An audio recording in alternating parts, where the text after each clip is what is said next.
Halo teman-teman semuanya, selamat sore waktu Moskow dan selamat malam waktu Indonesia bagian barat.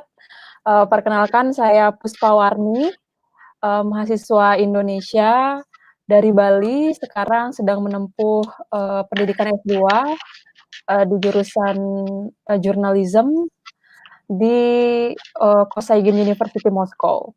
Nah, sore ini kita bakal ada diskusi ilmiah. Bentuknya pelatihan soft skill, kiat menulis artikel ilmiah ke jurnal bereputasi internasional. Nah, kalau dilihat dari, tema diskusi kita sore ini, itu tentunya sangat penting ya buat teman-teman mahasiswa di luar sana, tentunya nggak cuma mahasiswa di Indonesia atau mungkin mahasiswa di Moskow saja, tapi juga teman-teman mahasiswa di seluruh dunia. Nah, sore ini kita bakalan ngobrol dengan salah satu kakak senior kita, dengan Rohim, panggilan akrabnya ya Bang ya. Sebelum itu saya perkenalkan dulu narasumber kita sore ini. Uh, tapi sebelum itu, sebelum kita perkenalan, saya mengucapin selamat berpuasa buat teman-teman yang merayakan di Indonesia, di seluruh dunia. Tetap semangat, jaga kesehatan, walaupun ada pandemi, tetap harus semangat mengikuti puasa ya, dimanapun kalian berada. Sedikit informasi, kalau di Moskow sekitar 18 jam atau 19 jam untuk berpuasa. Mereka hebat, teman-teman semua di sini hebat, semangat. Nah, sebelum itu saya bakalan perkenalin narasumber kita sore ini. Beliau adalah manggilnya Bapak ya, tapi saya dilarang manggil Bapak nih. Saya manggilnya harus Bang, biar kelihatan lebih muda ya. Namanya Bapak Nur Rohim Yunus. Beliau merupakan salah satu mahasiswa Indonesia. Kalau di Indonesia beliau dosen, tapi kalau di Moskow beliau mahasiswa. Beliau adalah salah satu mahasiswa Indonesia yang sedang menempuh program S3 di Moskow di jurusan Hukum Konstitusi dan Kebijakan Pemerintah. Berat ya, saya aja pusing mikirin judul jurusannya. Jurusannya Hukum Konstitusi dan Kebijakan Pemerintahan di GUU Moskow. Beliau merupakan dosen dari UIN Jakarta dan saat ini juga sedang survive untuk melanjutkan studi S3-nya di Moskow. Nah, sebelum itu kita sapa dulu kali ya narasumber kita. Halo Bang Rohim, selamat sore. Ya, selamat sore. Dalam keadaan sehat, betul? Sehat, alhamdulillah. Iya, alhamdulillah. Selamat berpuasa. Berarti sekarang masih di Moskow sekarang masih jam 15.03, jam 3 masih pertengahan jalan ya untuk berpuasa ya, Pak ya? Masih berarti berapa jam lagi? 3, 4, 5, 6. Masih 5 jam lagi ya? 5 jam lagi. Semangat, Pak. Semangat buat teman-teman yang berpuasa di wilayah Eropa terutama ya, karena jadwalnya lebih panjang, tetap semangat. Nah, sore ini kita bareng sama Bang Rohim nih, Bang. Kita bakalan membahas tentang kiat menulis artikel ilmiah ke jurnal bereputasi internasional. Jadi mungkin bisa langsung saya lempar ke Bang Rohim untuk menjelaskan bagaimana kiat-kiat menulis jurnal ilmiah, karena sangat sulit. Masuk jurnal nasional aja itu aturannya sangat banyak ya Bang ya? Kalau nasional, apalagi internasional gitu. Mungkin Abang punya tips dan trik tersendiri untuk mahasiswa, untuk peneliti di luar sana, biar jurnal-jurnal yang ditulis bisa masuk ke jurnal internasional dan membantu proses pendidikan di seluruh dunia. Karena penemuan kita tuh adalah penemuan masa depan ya Mas ya, kalau bisa dibilang ya hasil tulisan kita.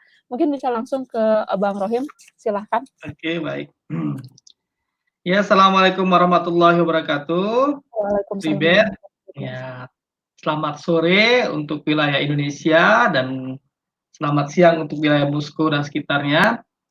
Ya, saya Nur Rohim Yunus. Saat ini memang sebagai menjadi tukang jurnal. Ya, tukang jurnal. Jadi bagaimana setiap hari ngurusin jurnal. Jadi saya selama ini adalah beraktivitas selain mengajar, ya selama ini ya sebelum saya jadi mahasiswa itu mengajar dan juga mengurus jurnal. Tapi sekarang pun ketika sudah menjadi mahasiswa, kegiatan saya adalah sehari-hari refreshingnya adalah ngutak-ngatik jurnal, artikel, ngedit dan sebagainya. Jadi one day one editing kalau saya kerjaan saya. Jadi ada tulisan orang, saya edit. Nanti baru saya setelah mengedit baru saya membuat karya saya sendiri dan saya mentargetkan setiap minggu ada satu karya yang dipublish ya baik di jurnal nasional maupun di jurnal internasional.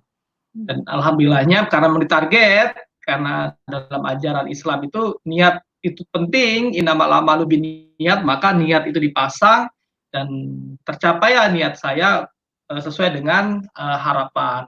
Dan kalau untuk berbagi dengan teman-teman semuanya bagaimana menulis dan sebagainya, ya ini memang kerjaan saya biasa dengan teman-teman ada dosen-dosen atau doktor-doktor biasanya kalau di Indonesia itu mereka pelatihan-pelatihan bagaimana menulis di jurnal bereputasi. Kalau untuk mahasiswa biasanya bimbingan saya itu lebih kepada bagaimana menulis di awal, bagaimana menulis karya ilmiah yang bisa dianggap layak dan terbit di jurnal-jurnal itu. Nah, untuk kali ini Permira Pusat, Permira Rusia mengundang saya untuk berbagi kiat-kiat menulis di sini dan saya sangat welcome sekali dan memang saya bagian daripada Permira ini sebagai anggota harus taat dan baik kepada ketuanya ya gitu kan ya benar ya. Nah Saya jadi no comment nih ya benar betul dong pastinya. ya. Nah, kalaupun kemarin juga saya sudah sempat ngisi di undangannya Mas Ami di PCI NU Rusia dan Eropa Utara dan sudah mengisi, tapi lebih kepada bagaimana menulis karya ilmiah. Nah, mungkin sebelum kita masuk bagaimana menembus di jurnal internasional, saya akan memberikan trik dulu untuk bagaimana menulis artikel dulu yang sekiranya layak dan tidak plagiasi dan juga tidak kemudian dianggap tulisan itu sebagai jiplakan. Ya, karena banyak orang-orang yang mentok tugas ilmiah atau apa copy paste kemudian akhirnya hanya menampilkan tulisan orang lain itu jadi kayak bermasalah jadi bumerang nantinya. Apalagi kalau sudah jadi dosen itu nanti akan jadi masalah. Betul. Ya, itu ya Mbak Puspa ya.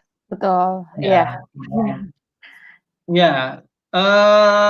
Langsung saja, langsung ya saya. Silakan Pak, langsung waktu dan tempat Jadi diberikan. pertama saya akan berbagi, tapi ini belum bisa dibuka ininya di YouTube ya. Oke, sebentar admin sedang membantu Pak. Ya, Oh jadi iya, jadi belum muncul di YouTube juga. Jadi tapi nggak apa-apa, kita lanjut aja ya. Kita lanjut aja nanti kan rekamannya akan dilihat orang juga setelahnya. Betul, betul. Kita belajar mengajar walaupun cuma Mbak Puspa aja yang belajar nggak apa-apa lah. Ya, pasti Pak, Akan pasti. di profesor nanti. Betul. Silakan Pak. Jadi pertama kita bagaimana menulis. Jadi menulis karya ilmiah pertama ya. Bagaimana kiat menulis karya ilmiah. Belum muncul juga. Jadi pertama dalam kiat menulis itu sebenarnya kita dituntut untuk mampu mengetahui model-model tulisan. Jadi model-model tulisan itu banyak. Kalau misalnya anak-anak teman-teman yang berangkat dari karya tulis yang fiksi, maka dia pasti akan mengetahui tulisan yang bersifat sastra seperti puisi, cerpen, prosa, gurindam, pantun dan sebagainya.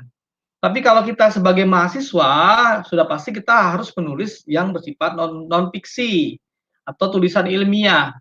Jadi fiksi itu hayalan. Kalau non fiksi berarti non hayalan. Maka dia ketika dia menulis di jurnal yang bersifat ilmiah seperti skripsi, tesis, disertasi atau artikel-artikel jurnal, maka itu sebenarnya dianya telah menuliskan sesuatu yang wajib berlandaskan kepada dasar-dasar ilmiah. Jadi pendekatannya pun pendekatan bisa pendekatan literatur atau pendekatan lapangan atau pendekatan dengan interview dan sebagainya. Model-modelnya bisa kualitatif maupun kuantitatif. Ini sudah belajar pasti teman-teman semuanya. Kemudian yang ketiga ada tulisan bebas. Nah, tulisan bebas ini biasanya kita menulis di website atau mungkin di Kompasiana atau mungkin boleh jadi di beberapa tulisan, termasuk juga kita buat misalnya nulis di Twitter itu tulisan bebas lepas. Nah, itu biasanya opini kitanya, opini. Kalau opini bisa bebas, bisa sembarangan, bisa mau hanya curhatan juga boleh, dan sebagainya. Itu ya, itu untuk pembagian ini pertama nanti kita percepat aja. Nanti kita sebelum masuk ke jurnal internasional. Kemudian bagaimana kiat menulis supaya tulisan kita benar-benar dianggap sebagai tulisan yang layak untuk dibaca orang. Pertama kita harus mampu menemukan ide. Ini kan sulit nih. Kalau teman-teman kayak Mbak Puspa sebagai jurnalistik paham pasti bagaimana menulis yang menemukan ide gitu. Kalau misalnya kitanya yang bukan orang jurnalistik atau orang yang hanya belajar matematika aja misalnya, ya kayak kita misalnya, kita ekonomi ya kita ya. Nah itu Kita teknologi. maka tidak banyak yang ide yang didapatkan kecuali kalau memikirkan misalnya kondisi apa negara, maka banyak dapat ide. Jadi ide muncul, ide ditemukan dan tidak tak kembali lagi. Misalnya ide kita malam nih kita malam-malam tidur, kemudian dapat ide untuk nulis tentang kritik misalnya dampak corona dalam bidang aspek apa misalnya, itu harus kita tuliskan. Jangan kemudian kita hilangkan, lupakan. Jadi langsung kita tulis, kemudian dan masukkan di bank ide karena dia bernilai berlian. Kemudian tuliskan ide gagasan kita segera dalam bentuk coret-coretan, kemudian buatkan poin-poinnya di kertas, bisa mungkin kertas seperti ini, misalnya ini kan tulisan saya nih ya di ini, bab buku ini. Saya bisa nuliskan ide-ide saya di kertas-kertas baliknya, jadi saya tuliskan di baliknya, nanti setelah itu dikembangkan lagi. Itu ya, kemudian berikutnya kembangkan ide gagasan Anda, membagi tulisan dalam 3 paragraf, yaitu prolog dan bawahnya epilog. Prolog itu pembukaan, bawahnya epilog penutup. Sedangkan tengahnya isi bisa bentuk monolog, monoton maksudnya, maupun dialog. Kalau dialog berarti kan dia ada diskusi antara pihak-pihak. Jadi prolog dan dialog. Prolog, epilog, Mbak Puspa ya. Prolog itu pembukanya, sedangkan epilog penutupnya. Sedangkan isinya ada 2 pola, yaitu monolog dan dialog. Kalau monolog berarti dianya lurus. Jadi argumentasi lurus. Ini kalau tulisan ilmiah biasanya hanya lurus saja. Misalnya kita bilang menurut menurut Riza Ramli, dampak ekonomi mengakibatkan pada pertumbuhan misalnya atau hilangnya kemiskinan di masyarakat Indonesia. Tapi dia tidak ada perbandingan, tidak ada lawannya, maka dia berarti monolog. Tapi kalau misalnya kita bilang hal ini berbeda dengan pendapat misalnya pakar ekonomi, misalnya siapa pakar ekonomi. Kalau saya hukum tata negara atau hukum konstitusi pasti akan bilang Prof. Jimli. Jimli Asyidiki dalam argumentasi ilmiahnya mengatakan bahwa negara harus menjadi hadir di tengah masyarakat dalam kondisi wabah pandemi COVID-19 misalnya.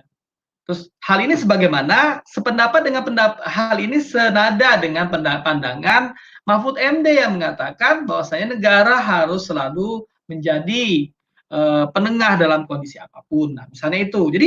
Jadi ada 2 dialog antara Jimli Asyidiki dengan Mahfud MD. Ya, dan kita nggak boleh menyebut nama, menyebut tambahan. Menurut Profesor Dokter nggak boleh. Atau kita bilang menurut Bapak nggak boleh, menurut Bang nggak boleh. Dia harus nama apa adanya. Menurut Puspa, nah, langsung namanya nggak boleh. Gitu.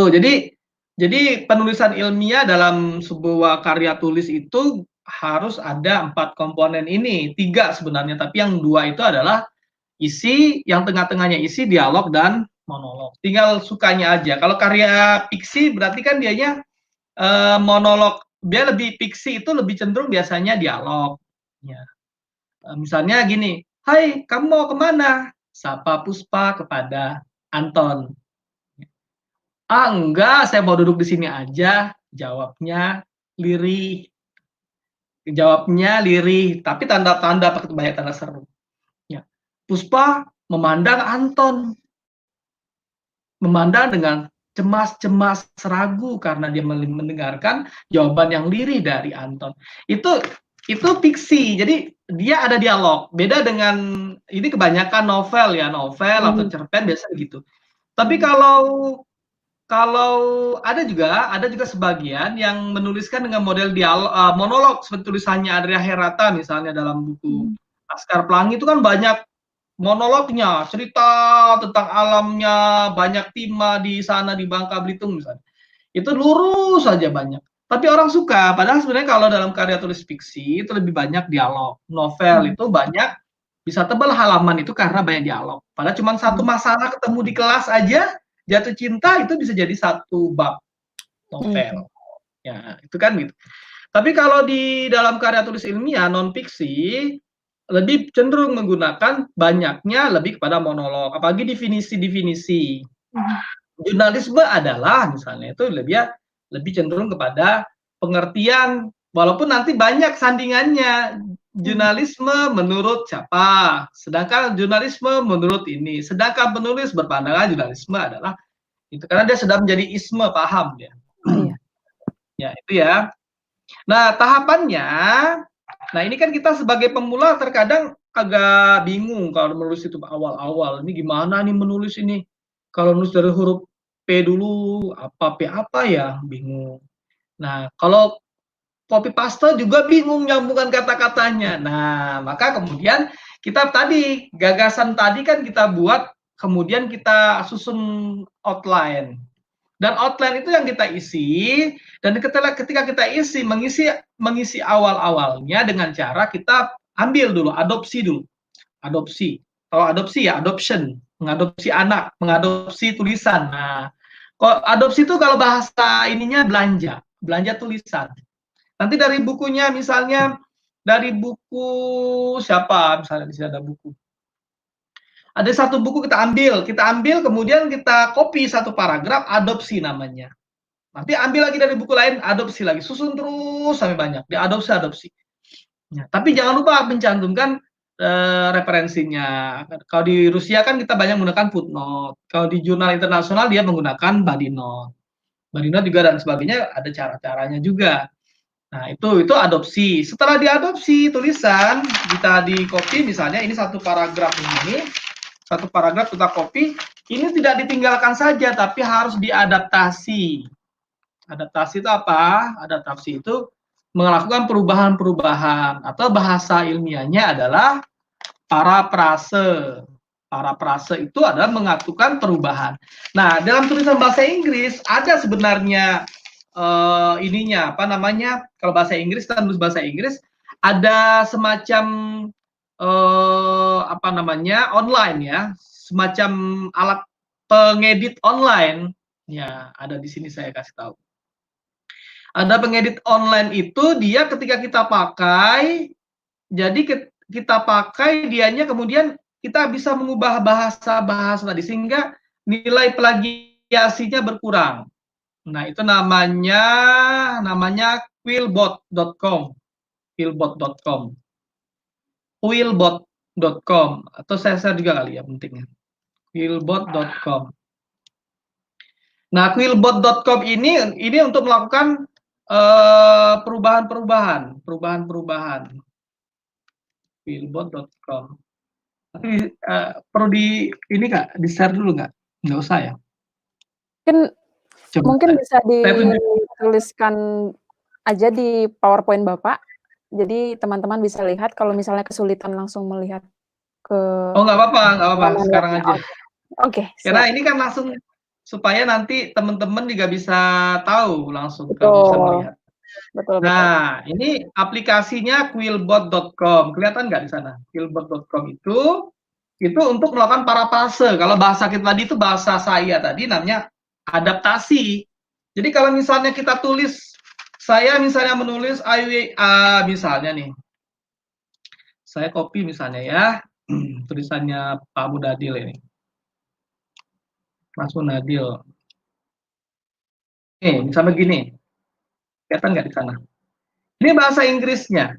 Bahasa Inggris ini ketika bisa dicek dengan checker plagiarism atau semacam pengecek atau terbitin, maka dia akan terlihat ini mungkin plagiasinya berapa nih misalnya. Dia ada similarity-nya misalnya 30%, sedangkan syarat untuk masuk ke jurnal internasional itu hanya berapa persen.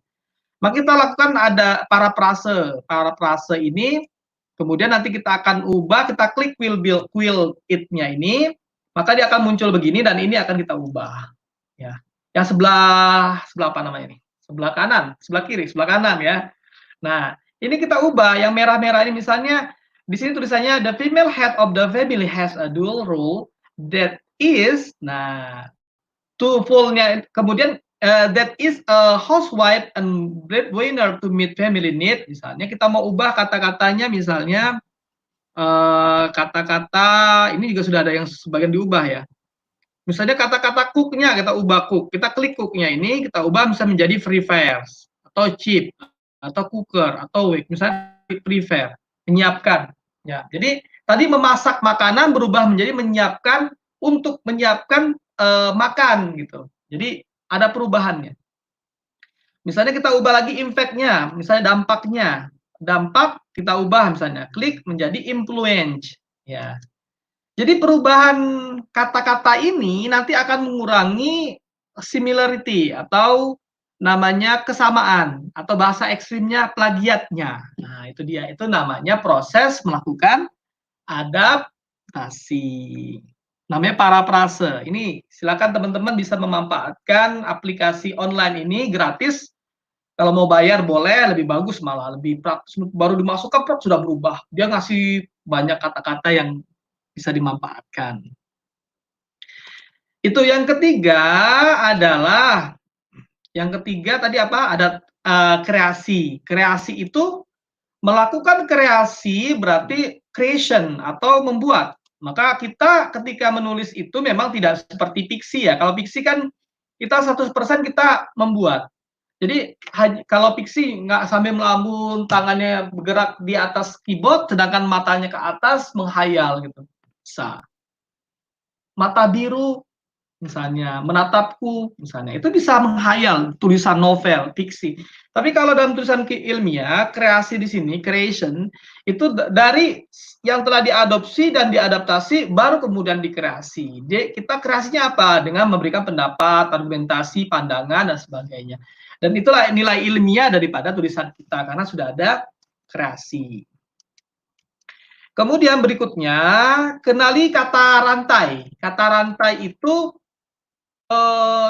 kalau misalnya kita menulis itu kan kadang-kadang susah menguraikan kata-katanya kadang-kadang ya, maka kita harus tahu kata rantai. Kata rantai itu penyambung, merantai, mengikat. Satu kalimat, dua kalimat digabungkan, kita olah kata-kata tadi. Jadi dalam editing itu selalu menggunakan kata. Kalau misalnya ada kata-kata berulang, feelingnya jalan. Oh, ini tadi sudah pernah saya pakai nih kata apabila misalnya, atau oleh karena itu. Jadi oleh karena itu nggak boleh digunakan dua kali, cukup sekali, gitu. Jadi atau sehingga, nanti sehingga lagi nggak boleh. Jadi kata rantai kita gunakan dalam menyusun kata-kata yang biasanya lebih kepada kreasi. Yang parafrase tadi yang adaptasi juga sama. Sama kita juga menggunakan kata-kata rantai ini. Apabila masyarakat melakukan tidak mentaati aturan pemerintah dalam hal PSBB, koma ya berarti ya kalau ada tekanan PSBB tadi. Apabila masyarakat tidak mentaati aturan PSBB, maka wabah corona akan terus merajalela dan menulari masyarakat secara luas. Oleh karena itu, kan gitu. Oleh karena itu diperlukan adanya ketegasan pemerintah, ya gitu. Sedang masyarakat mampu menyadari secara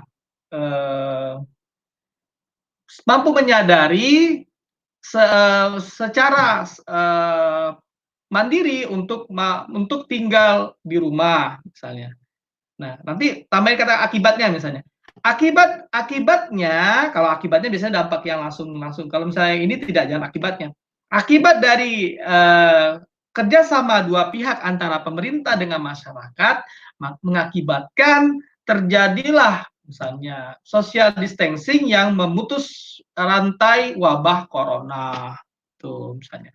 Itu Kalau misalnya kata-katanya perlu pakai akhirnya boleh. Atau misalnya tak heran itu boleh juga. Kalau misalnya perlu, tapi kalau tak heran itu biasanya kalimat hiperbola, sesuatu yang dibuat-buat berlebih-lebih. Ya, tapi kalau misalnya tadi misalnya tak heran apabila masyarakat Indonesia di Rusia tidak banyak terdampak terinfeksi virus corona karena masyarakat Indonesia cenderung taat dan patuh misalnya kepada aturan yang berlaku. Itu kata rantai. Paham ya, Puspa? Nah, contohnya, ini tadi sudah contohin langsung tadi saya. Kemudian karya tulis ilmiah. Bagaimana cara menulis karya tulis ilmiah? Karena memang syarat untuk masuk ke jurnal internasional bereputasi Scopus internasional itu adalah tulisan-tulisan yang memang karya ilmiah. Kalau karya fiksi boleh nggak masuk jurnal internasional? Nggak bisa dianya. Jadi hanya tulisan karya ilmiah. Nah, karya ilmiah yang kita buat di skripsi, tesis, atau disertasi, kalau di sini ya, misalnya di Rusia ini, itu sebenarnya layak untuk masuk dalam jurnal internasional atau jurnal ya. Jurnal apapun yang bereputasi maupun yang tidak. Kalau di Indonesia, jurnal yang bereputasi itu disebut dengan standarnya SINTA. SINTA itu kalau kita mencari, kalau di Rusia dia tidak mengakui dianya SINTA itu, tapi kalau di Rusia diakuinya adalah WAC kan gitu, Pak. Kalau internasional, maka dia Scopus atau WOS, Web of Science. Web of Science itu dia dua kubu. Kalau misalnya saya bukakan, tampilkan ya, misalnya SINTA di Indonesia. SINTA di Indonesia itu dia cenderungnya kepada dua komponen ini, antara Scopus, Google Scholar dengan Web of Science. Jadi tiga komponen. Saya contohkan, buka misalnya ini ya orang aja, misalnya susah bukanya. Jadi tiga komponen ini akan terbaca dalam karya tulis ilmiah. Jadi kita akan bisa dianggapnya berkarya ketika kitanya sudah menunjukkan tulisan-tulisan kita yang terekam di SINTA kalau di Indonesia. Misalnya ini namanya SINTA. Jadi sebelah kiri itu adalah Scopus, dia berapa banyak Bapak ini menulis di Scopus, kemudian yang tengah itu adalah Google Scholar, berapa banyak dia nulis, kemudian sebelah ujungnya adalah Web of Science. Saya kosong tuh Web of Science, walaupun sudah nulis tapi belum terekam semuanya. Nah, itu SINTA di Indonesia. Jadi dia lebih cenderung kepada perekaman tiga hal ini. Kita kembali ke tadi. Kembali ke tulisan kita tadi. Nah, dalam menulis karya tulis ilmiah, yang pertama kali harus kita ajukan adalah mencari judul dari tema yang kita tawarkan. Kalau misalnya kita sudah tahu, misalnya menemukan jurnal yang bagus, berarti kita harus mencari tema apa nih yang pas untuk jurnal tadi. Ya. Misalnya saat ini contohnya jurnal di Rusia yang bagus, misalnya Russian Law Journal, misalnya Russian Law Journal. Ini jurnal yang saya kejar-kejar ini. Russian Law Journal. Nih,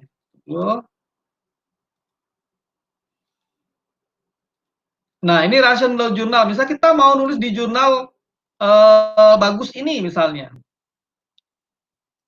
Baca ya, ini Russian Law Journal. Ini jurnal yang terindeks Scopus, dia ada di Rusia dan bagus ya menurut saya ya, karena memang dia Q-nya tinggi, dia Q2 dia. Dan terbitannya tidak banyak dan sulit masuknya. Tapi kalau sudah bisa masuk di sini ya berarti kitanya sudah bagus nilai kitanya. Ini kan hanya 4 terbitan saja. 4 terbitan, kalaupun ada yang 2018 ini kan media aja nih, 4 rata-rata 4 terbitan, berarti dia hanya 3 bulan sekali terbitnya. Dan itu sulit. Nah, ketika kita mau nulis di jurnal ini misalnya, kita cek home-nya, Cek home-nya kita lihat apa maunya dia. Oh, dia lebih cenderung kepada misalnya erosion misalnya. Kajian-kajian hukum Eropa dan Asia dalam terintegrasi misalnya. Biasanya dia ada edisi khusus. Kalau edisi khususnya misalnya ini, Discovering Russian Law, Bringing Russian Law into World Attention misalnya. Maka kita harus menuliskan tema tulisan kita itu ke sana. Itu contohnya. Contoh kalau mencari tema. Jadi mencari tema tulisan itu harus sesuai dengan yang dimau daripada jurnal. Nah, tapi kalau misalnya kita skripsi dan tesis disertasi bagaimana? Kalau tesis dan disertasi atau skripsi kita sudah menuliskan sendiri, maka kita yang mencarikan jodohnya gitu. Tulisan kita nih menulis tentang misalnya menulis tentang apa? Misalnya Mbak Puspa, Pak Puspa nulisnya apa? Tesisnya, disertasi. Saya sementara menulis tentang fenomena fotojurnalism, perbandingan Apa? dua negara. Fotojurnalism, Oh, Pak. Fotojurnalism. Oh gitu, foto ya? Foto. Foto ya. Foto Misalnya menulis bercerita. tentang ya, bisa foto jurnalisme. Misalnya bagaimana orang-orang hanya dengan foto tapi dia menjadi seorang jurnalistik foto namanya. Berarti nanti ketika dianya ingin menganalisis tentang hal tersebut, berarti mencari jurnal yang berkaitan dengan jurnalistik yang mau menerima tulisan kita. Ya, maka tema yang sudah kita buat ya kita lanjutkan, tapi setelah jadi dalam bentuk artikel jurnal baru kita carikan jurnalnya. Ya. Mencari jurnalnya bagaimana? Mencari jurnalnya kita buka di SJR, ini belum saya share ya. Buka di SJR, nama SJR cimagojr.com. cimagojr.com, silakan teman-teman buka. Nah, di sini simagojurnal.com ini kita tulis ya, di sini kan simagojr.com. Nah, di sini banyak jurnal-jurnal, ada Q1 sampai dengan Q4. Bahkan Q0 nggak masuk dia Q0. Nah, ketika kita masuk ke dalam jurnal-jurnal pilihan ini yang banyak tadi, kita pilih mau negara mana. Kalau misalnya hanya untuk sekedar publikasi dan tidak berat syaratnya, biasanya jurnal Q0 atau Q4 atau Q3. Q itu kan kuartil, artinya berapa banyak dia mempublis. Kalau misalnya semakin banyak publikasinya, berarti dia semakin besar angkanya, Q-nya itu angkanya besar, ratingnya bawah berarti dia. Kalau dia sedikit kayak seperti Russian Law Journal tadi, berarti dianya masuk Q-nya Q2. Karena sulit dianya bersaing. Tapi kalau misalnya hanya sekedar publikasi ya Q3 lah, Q4. Maka kalau di Indonesia kan syarat untuk menjadi guru besar itu harus Q2 atau Q1 karena sulit untuk masuknya gitu. Jadi misalnya nih Q1 dia terbitnya hanya kita lihat sebelah nomor 801 ini misalnya. Kita hanya melihat dokumen selama 3 tahun hanya 61 artikel saja. Berarti kan dia luar biasa sedikitnya. Berarti tidak mudah masuknya. Itu. Tapi kalau jurnal-jurnal yang skalanya rendah, 0 atau 4 atau 3, itu peluangnya besar. Maka teman-teman silakan coba aja. Tinggal cari jurnal itu, nanti saya kasih tahu. Kalau ada yang mau silakan nanti kontak saya. Jurnal apa yang gampang untuk dimasuki gitu. Karena saya juga hunter jurnal, pemburu jurnal. Saya menjadi waiting list Bapak nomor 1 berarti Pak nanti. Iya, nanti boleh. Pokoknya nggak cuma dosen nanti atau apa yang memburu saya juga memburu jurnal. Jadi mereka biasanya memang begitu. Jadi di sini juga list saya kan, saya sudah list ini 4 jurnal misalnya. Ini akan kerjaan saya tempel di sini, dipenuhi dengan tempelan-tempelan. Semangat. Iya, semangat semuanya. Nah, itu ya. Nah, jadi kembali ke slide kita tadi. Karya tulis ilmiah. Kita tadi sampai di karya tulis ilmiah outline. Sampai dengan tema ya, karya tulis ilmiah buat temanya. Nah, kemudian kita ketika sudah membuat tema yang dia ditawarkan, kita buat pertanyaan dalam rumusan masalah, pertanyaan-pertanyaan. Bahkan ada orang yang membuat tulisan dari pertanyaan. Jadi kalau tanpa pertanyaan ya tidak akan terjadi sebuah diskusi kan begitu. Dan diskusi adalah sebuah kajian. Sama dalam kondisi begini, kalau misalnya teman-teman tidak ada yang bertanya, tidak akan terjadi diskusi, dianya hanya ya monolog saja gitu. Tapi kalau ada Mbak Puspa di sini, kemudian bertanya, terjadilah dialog. Dan dialog itu ya menjadi sebuah pertanyaan yang dijawab oleh penulis. Tapi anehnya dalam tulisan karya ilmiah, pertanyaan dibuat oleh penulis dan dijawab sendiri oleh penulis gitu. Ya. Karena itu hakikat Beda dasar dengan penelitian kan. iya, pertanyaan penelitian. Nah, kalau dalam tulisan jurnal itu biasanya pertanyaan-pertanyaan itu dituliskannya dalam bentuk narasi singkat dalam pendahuluan. Kalau di skripsi atau tesis, disertasi biasanya dibuat sendiri, rumusan masalah, tujuan masalah kan begitu. Kan begitu. Tapi kalau di kita di tulisan artikel nggak usah. Saya kasih contoh misalnya, saya buat ini saya contoh artikel saya yang dibuat di ICMI Rusia ini untuk buku.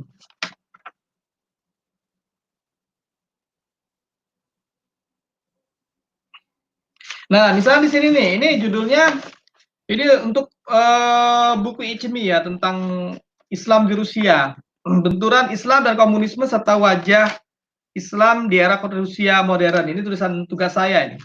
Di antara ini kan teman-teman bagi dengan Mas Munadil sebagainya. Cuman saya sudah selesai kerjaan saya.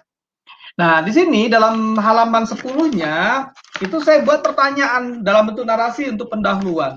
Saya bilang pertanyaannya, apakah negara Rusia sekarang adalah negara beragama? Gitu pertanyaannya. Kemudian pertanyaan lainnya, apakah negara Rusia adalah negara yang sekuler? Gitu.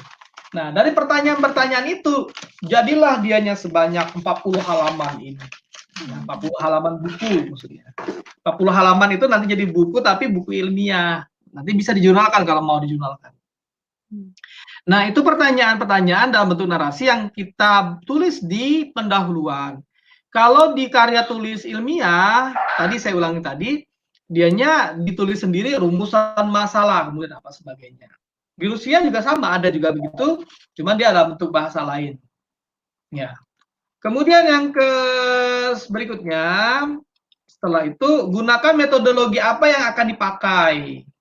Kalau teman-teman yang sains atau ilmu terapan biasanya dia menggunakan kuantitatif. Kalau kita ilmu sosial, termasuk juga jurnalistik misalnya, dosen hukum, sosial, politik, ekonomi yang makro ya, itu biasanya kualitatif. Kalau dianya kuantitatif, hitungan angka dan menyebarkan angket sebagainya, kuantitatif. Kata orang kuantitatif, kualitatif itu sulit karena dia menulis banyak ngomong kayak komentar kualitas dan sebagainya. Tapi bagi orang-orang yang sosial, kuantitatif itu sulit karena dianya banyak angka-angka yang pusing gitu kan. Jadi itu memang orang tidak pernah merasakan nikmatnya di bawah topinya sendiri. Ya, pasti dia mengatakan enak sekali ya dia pakai topinya, rindang sekali pohonnya. Enak ya kita di Moskow ya gitu misalnya. Atau enak ya kuliah di Rusia, padahal ya kitanya kuliahnya juga susah. Betul itu. Nah, kemudian buat outline. Outline itu kita tulis. Jadi ketika mau nuliskan judul ini sebenarnya nggak langsung jadi, tapi kita boleh pendahuluan, kemudian isinya apa nih kira-kira dan sebagainya, gambaran. Kita baca sambil tulisan referensi, kemudian kita tuliskan. Ya. Dan kita harus punya asumsi awal. Kayak saya ini misalnya nulis tentang benturan Islam dan komunisme di Rusia. Saya bilang kalau di Rusia tidak ada benturan lagi. Karena dalam konstitusi Rusia itu agama itu diatur tetapi tidak boleh masuk ranah privasi. Ya, begitu. Saya sudah punya asumsi. Asumsi sudah dibuat sebelum jadi. Baru kita tulis. Ketika kita menuliskannya tadi tetap dengan cara adopsi, adaptasi, dan kreasi. Nah, yang terasi tadi ya 3 terasi. Nah, terasi tadi kita ambil masuk semuanya. Dan kemudian kira-kira berubah nggak outline ketika kita nulis? Akan terjadi perubahan outline sesuai dengan temuan-temuan di lapangannya. Ya. Outline yang baku bagaimana? Outline baku tetap ada pendahuluan atau prolog tadi, ada kesimpulan Mhm. atau epilog tadi penutup. Ya, Mmm. tetap Mhm. ada 2 itu. Terus dalamnya ada tidak dalamnya? Ada dalamnya, tetap ada isinya. Itu tetap harus ada. Cuman kalau karya tulis ilmiah biasanya tengah-tengah isinya itu disebut dengan analisis analisis dan pembahasan. Poin 1, 2, 3, 4, 5. Itu dia outline-nya yang baku, tapi kalau outline yang judul sebagainya ya tidak mesti, dia boleh jadi berkembang, boleh jadi dia tetap sama. Mhm. Itu ya. Kemudian berikutnya, ini hampir terakhir nih. Karya tulis ilmiah ya tadi nih, ada pendahuluan, ada isi, ada kesimpulan. Kesimpulan. Nah, kita masuk kepada bagaimana berikutnya. Nah, jadi ketika sudah karya tulis ilmiah telah jadi, maka kita akan menjadi draft naskah begini, kita buatkan abstraknya, ya kemudian kita sesuaikan, kita cari jurnal yang kita sukai tadi. Ya, kayak mencari Mhm. jodoh modelnya. Jadi mana nih yang pas nih? Mhm. Tulisan jurnalistik jodohnya mana nih? Oh, jurnalisme berarti. Kita cari jurnalisme. Oke ya, saya coba. Anggaplah kita punya artikel jurnalistik tentang jurnalistik foto misalnya. Hmm. Berarti kitanya harus mencari di Simago, jurnal apa yang kira-kira dianya cocok dengan tulisan kita. Misalnya tulisannya maunya ke Q1 nih, PD misalnya. Belum Buset. share ya? Udah ya. Buset. Q1. PD, Puspa misalnya. Tulisannya bagus, bahasa Inggrisnya sudah dibaca oleh Iya. ahlinya, oleh Wah. native lagi misalnya. Wah, luar biasa. Aduh. Iya. Mhm. Maka kemudian kita cari Q1, tapi kalau nggak pede, merasa lebih kayaknya, nggak, Q4 aja, langsung loncat kita ke Q4 dibalik. Jatuh ya, Klik say. STM-nya, Betul kita betul. langsung putar, terbalik dianya, Q4 dulu. Ya, jadi Q4 dulu, kita cari nih Q4, ada jurnal-jurnal apa nih? Oh, dilihat kira-kira yang bau-bau jurnalistik apa, cari. Sampai kita dapat. Dan kalau mau lebih mudah lagi, kita lihatnya lagi, di jumlah berapa banyak dia terbitnya. Kalau misalnya banyak, pasti gampang. Nah, gitu. Karena Siap. memang kodenya begitu, semakin Siap. banyak, maka dia semakin murah. Kan prinsip ekonomi begitu, kalau barang di pasar dianya jual banyak, Ya. stoknya banyak, berarti dia murah, kan begitu. Betul Ini betul. jurnal saya nih misalnya, jurnal Cita Hukum. Jurnal Cita Hukum ini susah orang masuknya, kadang-kadang baru masuk, malas susah nih terbitnya. Karena ketika dianya ngelihat hanya 9 artikel saja, terbit dua kali setahun, aduh kayak susah dah saya. Gitu. Itu dia modelnya begitu. Nah, Betul. sama dengan jurnal 100 ini nih, Simago JR. Ada Q4 misalnya. Kita lihat nih berapa kali terbitan. Ini ada 214 artikel selama setahun. Mmm. Ini Oh, lebih cukup mudah, banyak tapi di ya, arkeologi dianya, arkeologi. arkeologi ya. Mhm. Jurnalistik termasuk dalam ranah ilmu sosial, ini Betul. masuk kita ranah sosial. Mhm. Kalau tadi ini kan di awal kita tulis sosial, science ya. Mhm. Sosial science termasuk hukum juga social science. Mhm. Chinese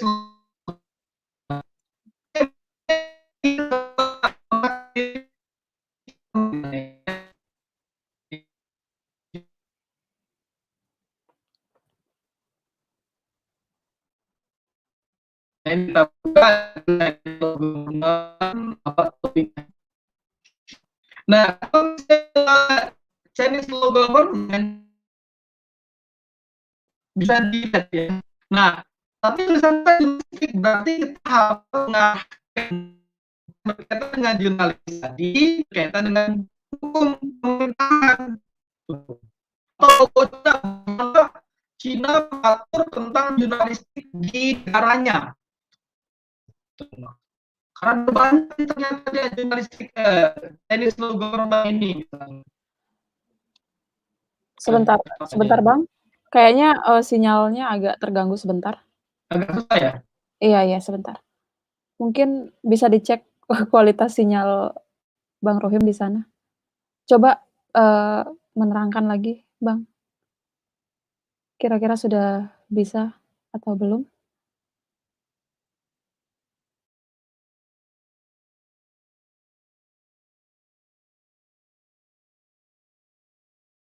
Oke, sepertinya karena kesalahan teknis mungkin, Bang Rohim sedang ini ya, Bang Rohim kembali lagi. Kita tunggu, karena menarik sekali teman-teman ketika kita membahas tentang, bagaimana kiat-kiat menulis karya ilmiah, kemudian untuk ke tahap selanjutnya bisa, mengembangkan karya tulis kita bisa share karya tulis kita di jurnal-jurnal internasional, tentunya tidak hanya, baik untuk, kita sebagai penulis, tapi juga sangat baik untuk, teman-teman di luar sana yang berperan sebagai pembaca, karena tulisan-tulisan ilmiah kita adalah cikal bakal pemikiran-pemikiran baru yang nantinya akan dibuat oleh penulis-penulis yang lainnya, gitu, sebagai sumber-sumber, tulisan-tulisan ilmiah lainnya. Nah, tentu saja buat teman-teman di rumah, mungkin yang sangat penasaran tentang bagaimana sih kiat-kiat menulis ilmiah, kemudian juga kemana harusnya kita, share tulisan kita harus, publikasi tulisan kita. Terkadang saya pun, yang memang, dituntut untuk menulis, tulisan ilmiah, setahun itu 2 kali, terkadang masih cukup kesulitan untuk menentukan ke mana harusnya saya mempublikasi tulisan ilmiah saya. Sementara, di penghujung tahun pertama saya untuk studi S2, saya sudah menulis beberapa karya tulis, hanya saja masih, dilakukan pengeditan,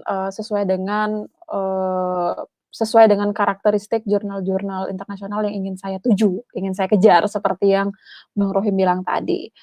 Tentunya kita masih berusaha untuk tersambung kembali dengan Bang Rohim. Halo Bang Rohim.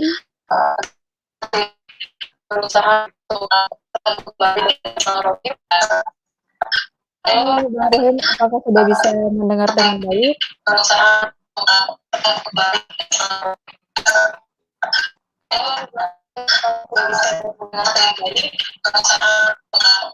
Halo Bang Rohim. Halo Bang Rohim, apakah sudah bisa tersambung kembali dengan kami di sini, Permira? Halo? Halo Bang Rohim, gimana? Sudah bisa tersambung? Sudah bisa terdengar dengan baik?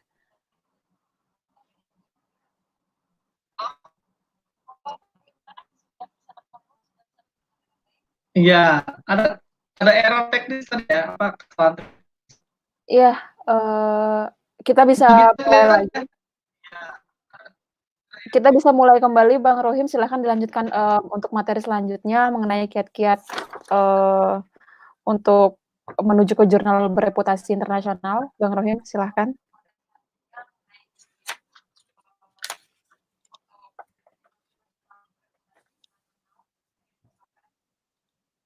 Ya, kita lanjutkan lagi, tadi sampai di mencari jurnal. Jadi ketika tulisan bisa dilihat ya. Ya, suaranya 2 kali jedobel. Jadi ketika kita bisa Kembali ke titik ini karena mungkin, dari tempat beliau, dari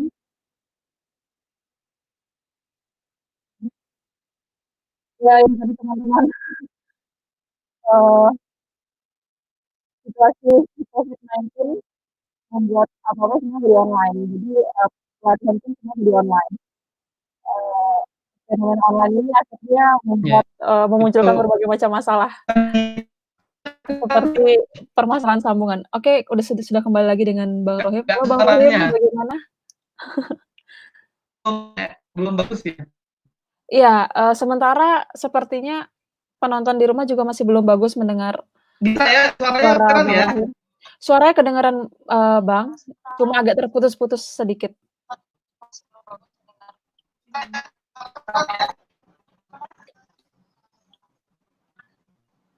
Oh gitu. Iya Mengapa ya? iya, mungkin bisa cek dulu sinyal Suaranya jaringan udah bagus belum? Rohim. Belum ya? Untuk suara sudah terdengar Bang Rohim, silahkan dilanjutkan. Suaranya hilang.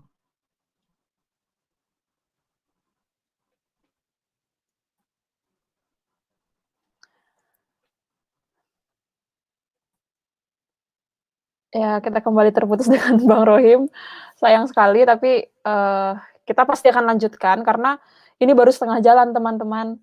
Ini diskusi kita yang baru jalan, setengah. Jadi, selanjutnya kita akan tahu tentang daftar-daftar dari jurnal-jurnal ilmiah bereputasi internasional yang bisa teman-teman jadikan bahan referensi atau tujuan untuk, mempublikasi tulisan-tulisan ilmiah teman-teman yang ada di rumah. Tentunya saya juga mengingatkan bahwa, tidak mudah untuk menulis jurnal ilmiah, terutama untuk teman-teman mahasiswa, entah itu S1, S2, S3, entah itu di Indonesia, ataupun di Moskow, ataupun di, negara lain. Karena yang paling penting adalah menentukan ide atau konsep dari tulisan kita. Harus diingat bahwa seperti yang Bang Rohim tadi sudah jelaskan ke teman-teman, ke kita semua bahwa menentukan konsep atau tema besar tulisan tentu tidak mudah, tapi diperlukan konsentrasi khusus karena tema kita atau judul kita adalah, istilahnya kepala, induk dari, tulisan ilmiah yang akan kita buat, gitu. Pengembangan-pengembangan ide juga, bersumbernya juga dari judul yang akan kita buat dan tentunya harus ada urgensinya di dalamnya. Di dalamnya harus ada urgensi, harus harus, memberikan, tidak perlu panjang mungkin judulnya, hanya saja harus ada urgensinya. Artinya harus harus sesuai dengan fenomena yang terjadi tidak hanya saat ini, mungkin, beberapa tahun ke belakang dan tentunya memberikan dampak yang positif untuk, kehidupan masyarakat di luar sana. Mungkin kita bisa tersambung lagi dengan Bang Rohim, kami sedang kami sedang mengatur jaringan bersama beliau. Dan teman-teman juga, di luar sana tetap stay tune dengan kami karena, tema yang kami bahas sore ini tentu saja tema yang sangat-sangat luar biasa, sangat-sangat dibutuhkan bagi peneliti-peneliti muda di luar sana, buat teman-teman juga yang sedang menulis, skripsi atau tesis atau disertasi juga bisa. Karena, sebagai pengetahuan awal tadi tentang, kualitas Q ada yang Q1, Q2, Q3, Q4 untuk penulisan, jurnal atau, kualitas jurnal internasional juga salah satu, pengetahuan baru bagi saya. Ternyata seperti itu sistem kerjanya gitu. Mungkin kita bisa lanjutkan lagi dengan Bang Rohim, kami akan terus berusaha untuk tersambung dengan beliau.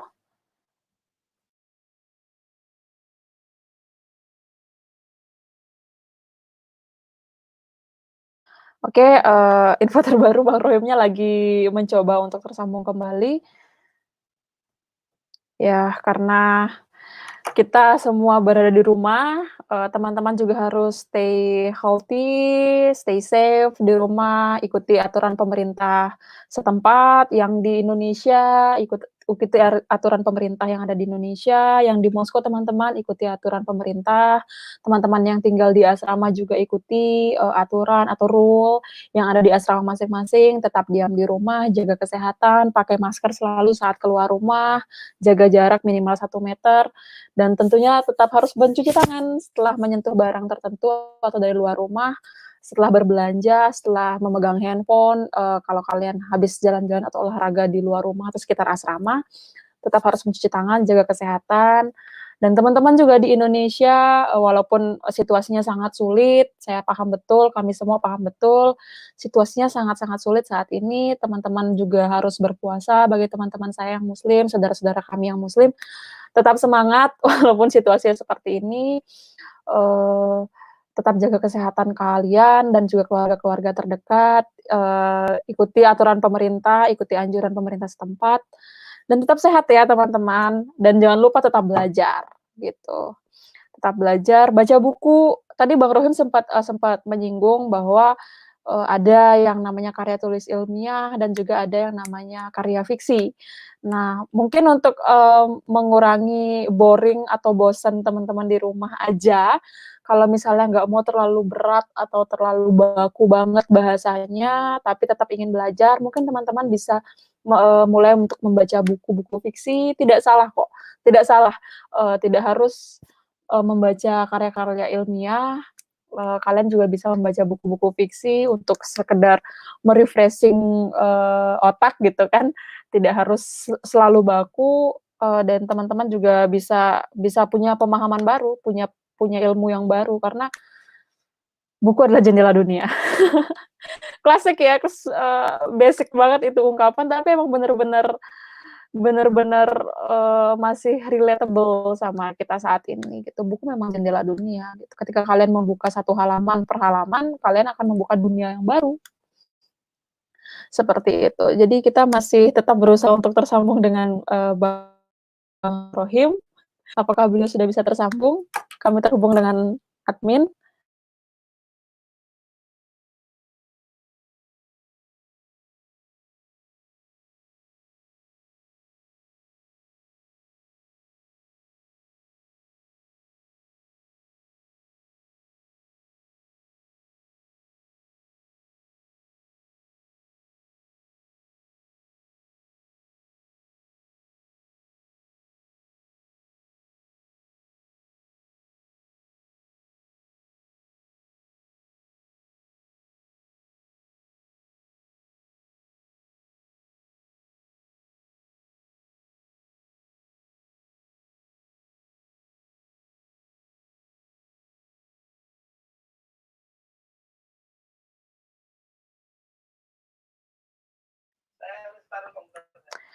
Sepertinya mungkin, Bang Rohim, mengalami sedikit kendala masalah teknis teman-teman.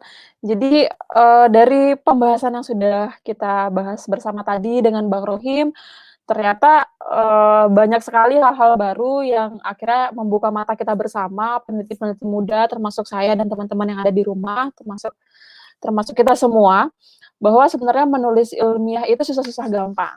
Terutama dalam menentukan ide atau tema utama atau gagasan utama, sebagai topik utama untuk kita menulis, tulisan ilmiah.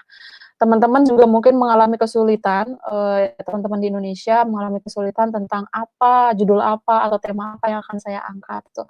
Ada yang basic-nya social political, ada yang basic-nya medical, ada yang basic-nya agriculture, ada yang basic-nya technical, teknik, dan lain sebagainya.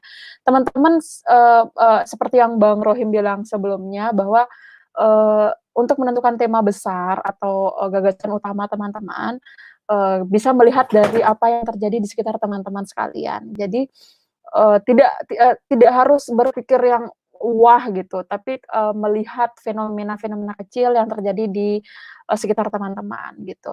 Saya tidak bisa memberikan contoh yang terlalu signifikan, jadi mungkin, seperti saya, seperti yang skripsi yang saya lakukan di tahun 2018 lalu, saya mengambil tema simpel aja gitu, tentang, bagaimana, saya melihat itu, kualitatif ya, bagaimana saya melihat, Tempo sebagai media yang, image-nya adalah media independen, saya melihat Tempo dalam kasus pemberitaannya terkait kasus, Panama Papers, dan saya melihat itu, wah itu juga cukup menarik karena saya merupakan, pembaca koran Tempo, majalah Tempo, dan Tempo.com yang setia. Jadi saya melihat kayak, oh pagi-pagi saya melihat ada kasus Panama Papers, oke, ada beberapa orang-orang ternama Indonesia yang terlibat di dalamnya. Jadi saya menggunakan itu. Yes, kita kembali tersambung lagi dengan Bang Rohim, akhirnya saya tidak berbicara sendiri lagi. Saya sungguh bahagia, Bang. Oke, akhirnya masalah teknis sudah bisa aman terkendali ya, Mas, ya? Iya. Oke.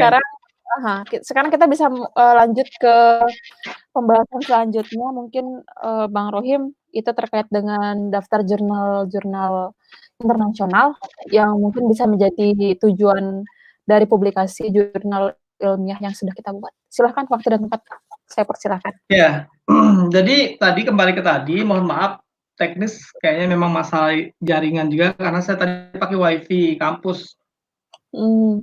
Jadi ya maklum aja. Tadi saya mulai menyaksikan bagaimana Puspa menyampaikan, narasi tentang kesimpulan awal. Nah, kita kembali ke tadi, bagaimana kita mencari jurnal yang sesuai dengan bidang yang akan kita maui. Misalnya kita inginnya tadi sampai di ini ya, sampai di mencari jurnal Q4. Iya, betul. Karena teman-teman maunya kan jurnal yang tidak sulit ya. Intinya kita buka simagujr.com, Nanti di situ banyak sekali jurnal-jurnal internasional. Kalau misalnya mau yang Q1 karena PD-nya dan sebagainya, yakin tulisannya bagus, bahasa Inggrisnya bagus, silakan boleh. Saya juga belum punya Q1. Dan biasanya di Indonesia syarat untuk guru besar itu ada Q1 atau Q2.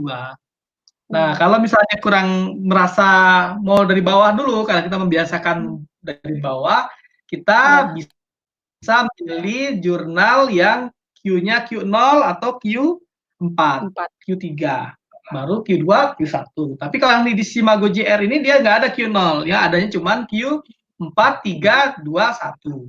Nah, kalau tadi misalnya kita punya tulisan berkaitan dengan sains atau ilmu terapan, berarti kita cari kata kunci di jurnal ini yang berkaitan dengan ilmu terapan tadi. Tapi kalau misalnya umum, sosial sains berarti bisa jurnalistik, hukum, politik, atau mungkin apalagi nih misalnya sastra, Administrasi dia negara. sosial sains, dianya lebih psikologi, dia masuk ke sana. Nah ini contohnya di jurnal yang sosial sains. Di sini tulisannya kan di sini sosial science kategorinya. Kalau misalnya kategorinya maunya komunikasi saja, misalnya kalau jurnalistik kan komunikasi, berarti kita mengunci tidak kemana-mana, tidak secara umum. Maka dia komunikasi saja.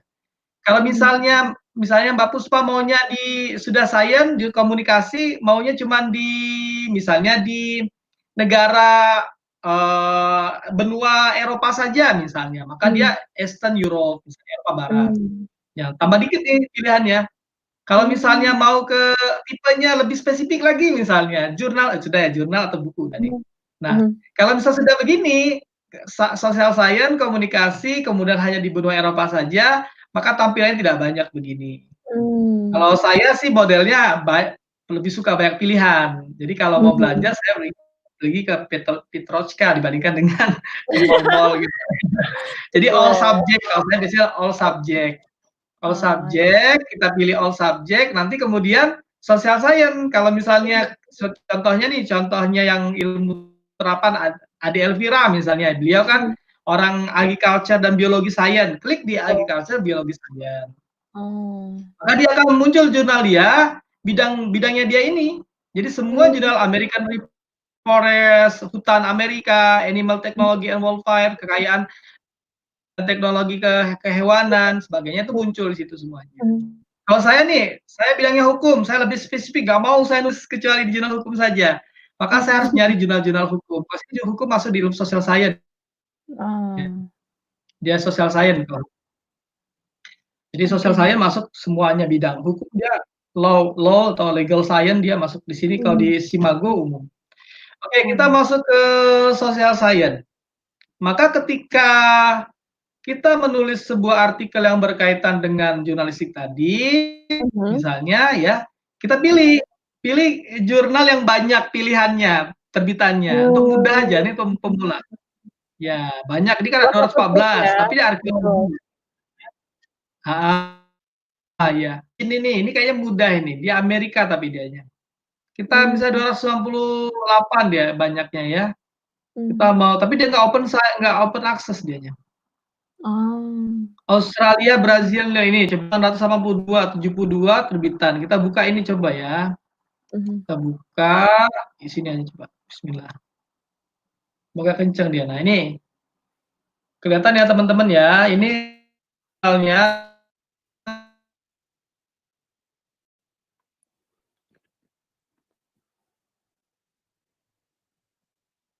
Brazil. Nah, ketika sudah buka begini, bisa ya, bisa ya.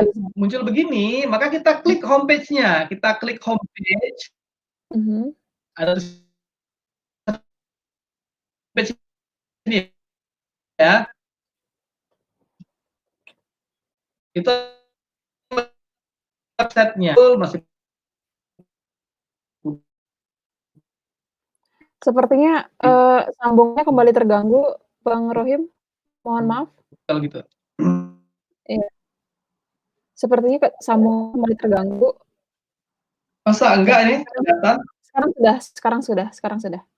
Tadi sempat beberapa detik. Oh, sudah. Oke. Kalau ini begini bisa. Oh iya bisa ya dia. Nah ini nih contohnya. Ini ya, jadi kita lihat kemudian setelah kita klik homepage-nya, maka dia akan muncul jurnalnya. Kita lihat lagi dia maunya apa. Ini bagus jurnalnya nih. Hmm. Ini baru pertama kali juga saya lihat jurnalnya nih. Nanti kita nulis di sini nanti. Iya Nah, ya. kemudian kita lihat arsipnya, ya berapa banyak jurnalnya. Dia sebenarnya nggak banyak, terlalu banyak, tapi dia lumayan dianya.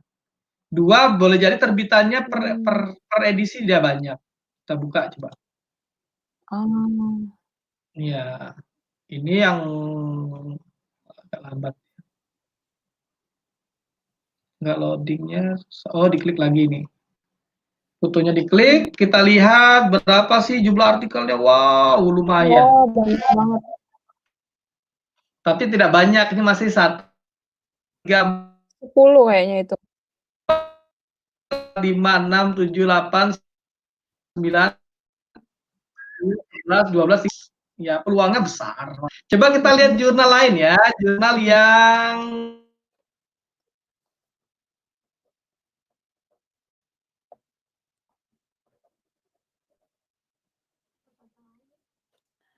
Sepertinya sepertinya loop sambungannya kata. kembali. Oke. Nggak, dia Oke, kalau sebentar pindah ya. memang error dianya. Oh. Kalau pindah error dianya. Kelihatan kan? Ah, Kalau kelihatan. pindah error ternyata memang sinyalnya. Ini terbitannya dan dia jurnalnya Q4 kok nggak? Karena banyak terbitannya. Nah ini juga banyak dia social science ini di Thailand. Ya. Oh, Bahkan oke. dia terindeks di Web of Science juga, Scopus juga, dan Wah. sebagainya. Tuh ya, itu untuk mencari di jurnal-jurnal. Ada lagi sebenarnya di jurnal lain yang biasa kita pakai ini teman-teman karena pingin instan itu ini. Nih jurnal IJAS. Ini yang kemarin teman-teman di S3 juga saya masukkan ke sini merekanya tulisannya karena di sini peluangnya besar. Q3 dia. Advanced Oke. Science and Technology IJAS. Ini kemarin kayak Mas Dana Riksa, kemudian Pak Mas Munadil. Kita karena punya grup S3 sendiri khusus ya. Nah, itu kita coba masukkan sini dan lebih besar peluangnya masuk. Kalau kita lihat ya terbitannya ya, berapa banyak terbitannya. Pasti wah sekali. Wah, banyak. Cukup menarik. Ya, terbitannya dia terbit hampir setiap bulan gitu. Wow. Seperti majalah bulanan ya.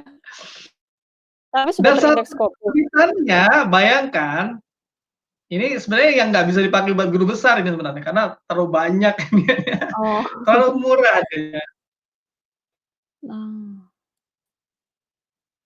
Dia satu ini, volume 28 nomor 19. Satu bulan itu 12 ya, 12 edisi, dia sampai 19. Yang tulisannya ini, dari halaman 1 kita lihat, 1 sampai ini, halaman 1 yang mulai dari awal ya. Nah, paling enteng. 1329 halaman sekali terbit.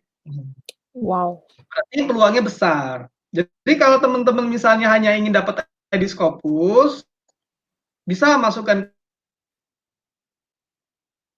sana, ya diterima pastinya, terima. Yang penting bahasa Inggrisnya bagus dan buat template-nya sesuai dengan ketentuannya.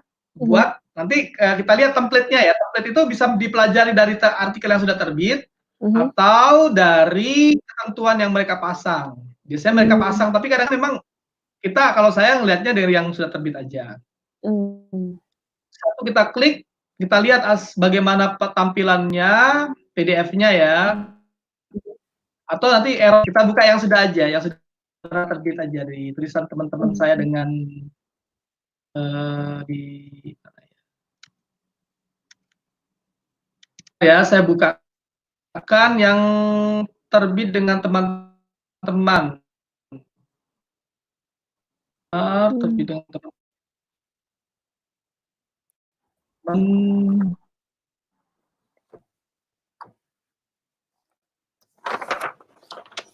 Atau tulisan yang kita akan upload itu harus sudah sesuai dengan apa yang dimaui oleh penerbitnya.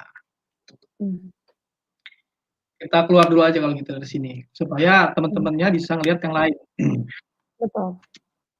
Heeh, yang lain, jurnal yang lain, ini contoh artikel yang ijaz dulu ya, contohnya ya. Terbitannya stop sending. Ini contoh artikel yang pernah terbit di jurnal ijaz. Tuh lihat berapa banyak penulisnya. Kita tulis bareng-bareng dengan teman-teman S3. Mhm. Teman-teman S3 kita punya grupnya, kompak alhamdulillah merekanya. Nggak berkubu. Kubunya ya, karena mereka Mhm. udah tua-tua kali ya kan.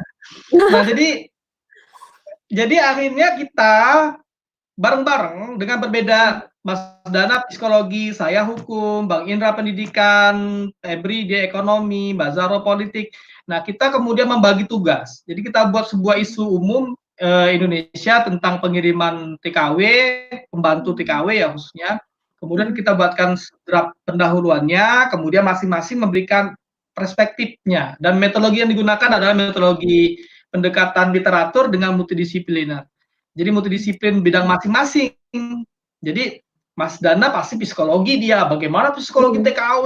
Ngapa kok dia pingin Mhm. kerja? Oh ternyata dia pingin butuh uang, misalnya. Mhm mhm. Terus hukumnya bagaimana? Oh saya, kerjaan saya. Terus Bang Indra bagaimana pendidikan keluarga yang ditinggal? Nah, itu semuanya.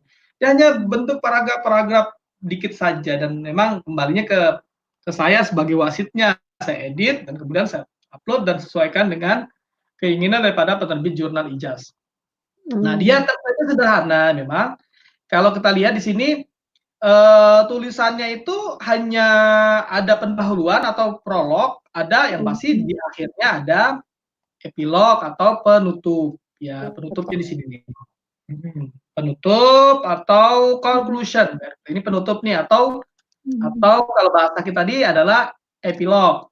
Epilog. Nah, kemudian di dalamnya ada ketentuan yang mereka inginkan. Ketentuan di dalamnya itu ada metode, kemudian metode harus masuk merekanya. Metodenya apa nih yang kita gunakan? Sederhana aja kita tulisnya. Sederhana kita tulis, kita bilang kalau pendekatannya adalah literatur, kemudian dengan multidisipliner, discrimination, has been obtained and given understanding explanation. Kita bilang begitu bahasanya.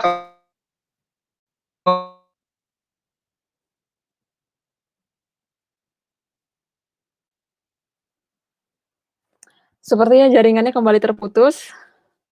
Agak susah, silakan aja Mhm. contoh. Di dalamnya ada poin-poin sub-sub-judulnya yang itu ditulis oleh masing-masing penulis. Nah, Mhm. ini ketentuan 1, 2, 3, 4. 1 pendahuluan atau prolog, kemudian nomor Prolog. 5-nya adalah epilog, nomor 2-nya adalah pendahuluan, itu adalah isi daripada tadi ya, isi atau Mhm. yang antara dialog dan monolog tadi. Kemudian Monolog. Mhm. ketiganya adalah discussion and discussion-nya, 3. Berarti Mmm. 4, penutupnya ada 4. Nah, Mmm. itu artikelnya. Sehingga kemudian artikel kita terbit bareng-bareng dan kita dapat ID Scopus bareng. Tapi beberapa bulan kemudian kita akan mengecek tulisan kita, apakah kita benar-benar sudah terekam di Scopus apa tidak. Caranya Mmm. kita buka di scopus.com. Kita buka Mhm. scopus.com. Mhm. .com ya.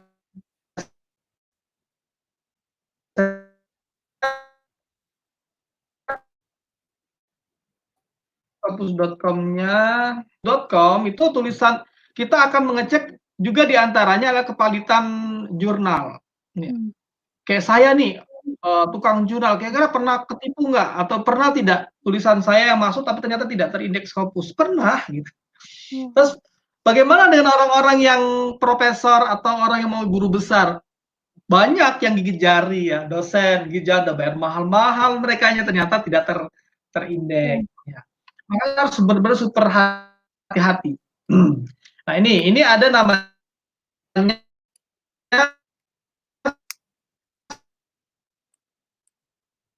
Scopus. ya, belum. Nah, tulisannya scopus.com. Di scopus.com kita bisa melihat bagaimana mencari dokumen, bagaimana mencari autor. Belum muncul juga ya? Sebentar, masih proses. Mencari udah muncul belum? Udah kan? Sudah. Udah, bagus. Nah, misalnya tadi kita sudah nulis di jurnal IJAS tadi, International Journal tadi teman-teman S3 tadi contoh konkretnya yang baru yang masih hangat, aktual.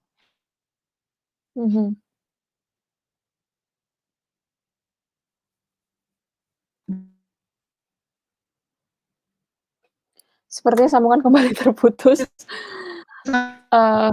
Kita tunggu saja teman-teman. Namanya siapa tadi misalnya? Bisa nggak? Pakai Kelihatan? nama, bisa kelihatan. Mungkin bisa pakai namanya Mas Danariksa kali. Apakah sudah masuk? Buana. Ida ya. Kita klik cari misalnya. Nah, nanti dia akan muncul seperti ini. Oh, berarti dia sudah nuleran. Berarti tadi jurnal tadi tidak bohong. Berarti jurnal tadi benar-benar terindeks di Scopus karena dia muncul nama dia dan kita bisa ngelihat berapa artikel dia, berapa ID Scopus dia.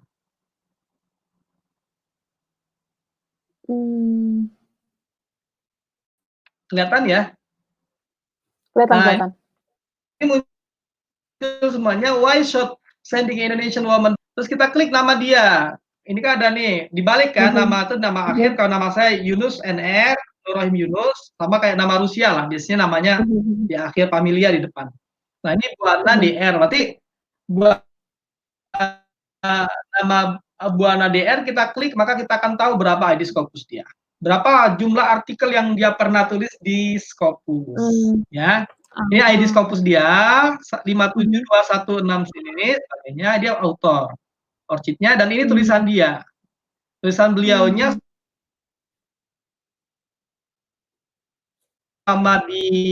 selama ini nulis berjamaah. Jadi karena kebersamaan kita S3 jadi bisa masukkan di memulai nulis. Nah, ini untuk pengecekan autor ya, karena kita tadi mengecek sudah masukkan tapi ternyata nggak tahu nih tulisan kita sudah benar apa enggak, maka ngeceknya di ID Scopus kita tadi. Ya, kemudian kalau misalnya dari jurnal di scopus.com ini ya, yang benar-benar terindeks sama kayak tadi juga kita cari, cuma dia nyari di short-nya agak lambat ya. Kita cari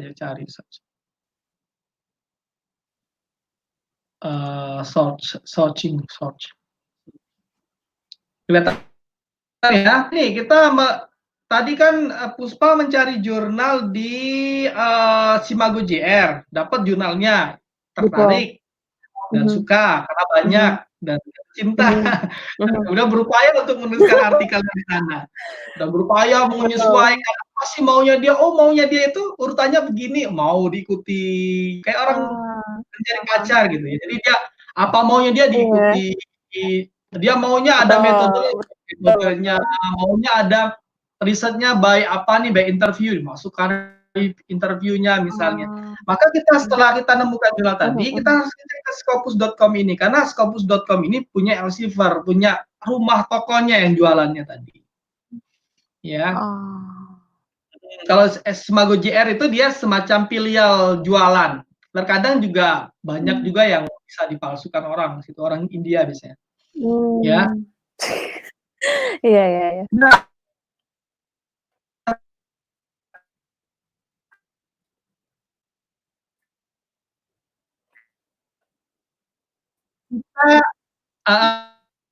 nah ketika tadi kita harus buka, misalnya kita buka jurnal Rational Journal atau tadi apa namanya Brazilian ini ya, Brazilian kan udah benar ya, Brazilian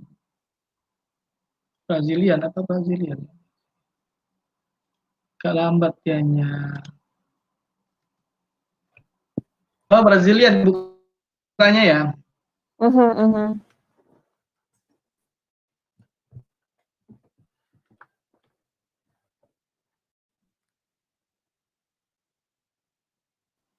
Nah, ini misalnya kita buka Brazilian ini.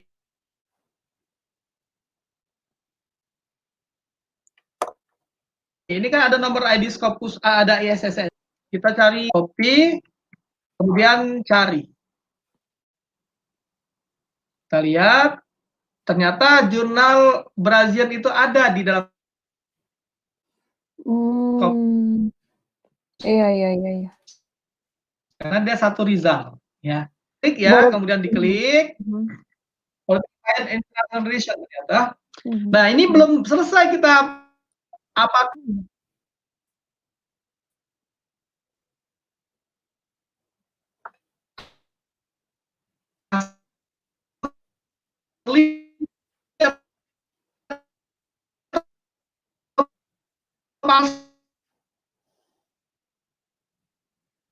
juga. Oh, Nah, berarti benar dianya. Saya, oke. Ternyata tahapan-tahapannya Mbak juga Puspa, bagus cukup jaringannya? cukup panjang. Sekarang sudah bagus. Dan ternyata faktanya adalah ada banyak tahapan untuk Halo? halo? Gimana Mas, sudah bisa mendengar suara saya?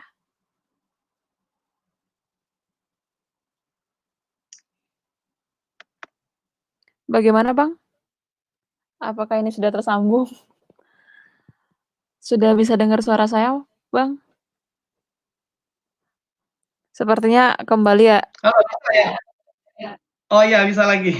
Oke. Kayaknya karena proses buka itu akses kayaknya karena di link kan dia agak Oh, error iya dia iya. memang. Nah, jadi ternyata setelah kita buka di scopus.com dan kita buka homepage-nya benar, jurnalnya ternyata memang jurnal Austral ini adalah jurnal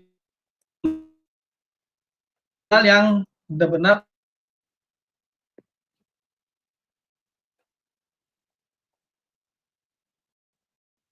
terindeks Kem di Scopus.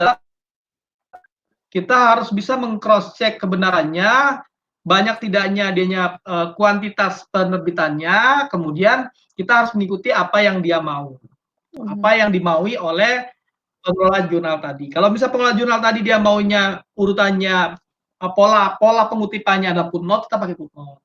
Tapi dia mhm pakai polanya adalah body note, kita pakai body note. Begitu modelnya.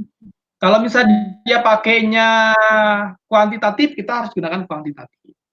mhm Sampai kemudian dia sesuai dan cocok, kita submit, nanti kita akan mengikuti review yang dia mau. Kalau jurnalnya mhm. terlalu banyak, biasanya dia nggak banyak review, apalagi bahasa Inggris kita udah bagus. Mmm, Tapi kalau dia iya. misalnya dia tulisan kitanya masih terjemahannya juga kacau balau, nggak paham dianya, dikembalikan dan ditolak, rejected ya biasanya. Oh, Dan itu bagaimana menulisnya? Apakah memang pre? Ada jurnal yang pre, tapi nggak banyak jurnal yang pre. Biasanya jurnal yang pre itu jurnal-jurnal Q1, Q2. Karena dia tidak mmm, banyak terbitan dan dia juga tidak banyak kerjaan, jadi sambilan aja. Jadi kayak jurnal mhm ini misalnya, kalau jurnal ini di Scopus kan kita juga tidak, kalau memang sedikit terbitannya kita nggak akan tarik biaya. Tapi kalau banyak kan butuh orang yang bantu menerbitkan, mhm mhm untuk dianya untuk kemudian mau membaca, mereview dan sebagainya, maka butuh mhm biaya. Tuh. mhm. Itu ya Puspa ya Iya, dan teman-teman semuanya yang di Indonesia. Yang lainnya apa ya kira-kira yang perlu disampaikan? Atau mungkin pertanyaan aja kalau iya, mau pertanyaan, betul. silahkan.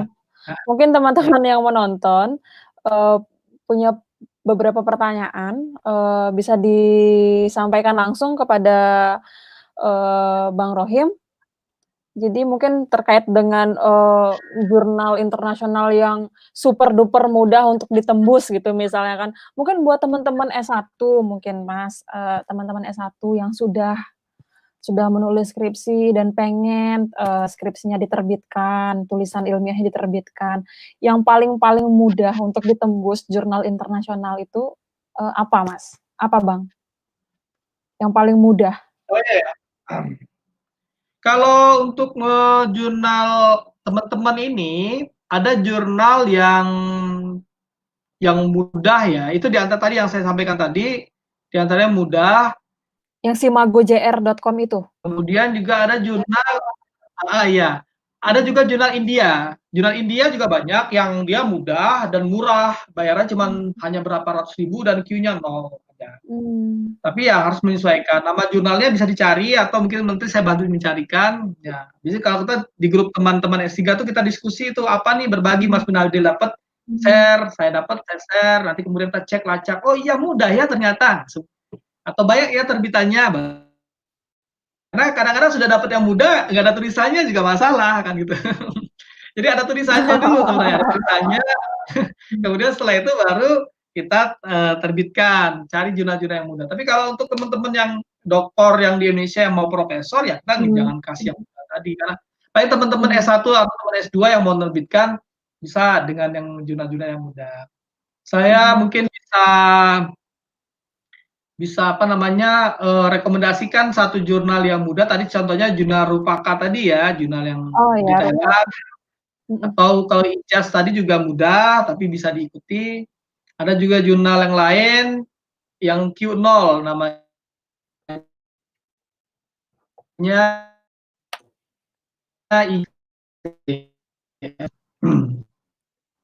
Mhm. Ini jurnal yang tidak sulit ini. Ya, kita dari awal aja saya share ya. Ini saya rekomendasikan buat teman-teman yang mau nulis tapi tidak butuh Wah. publikasi, tapi edit. Nah itu yang penting tuh, buat Ini peneliti studi muda.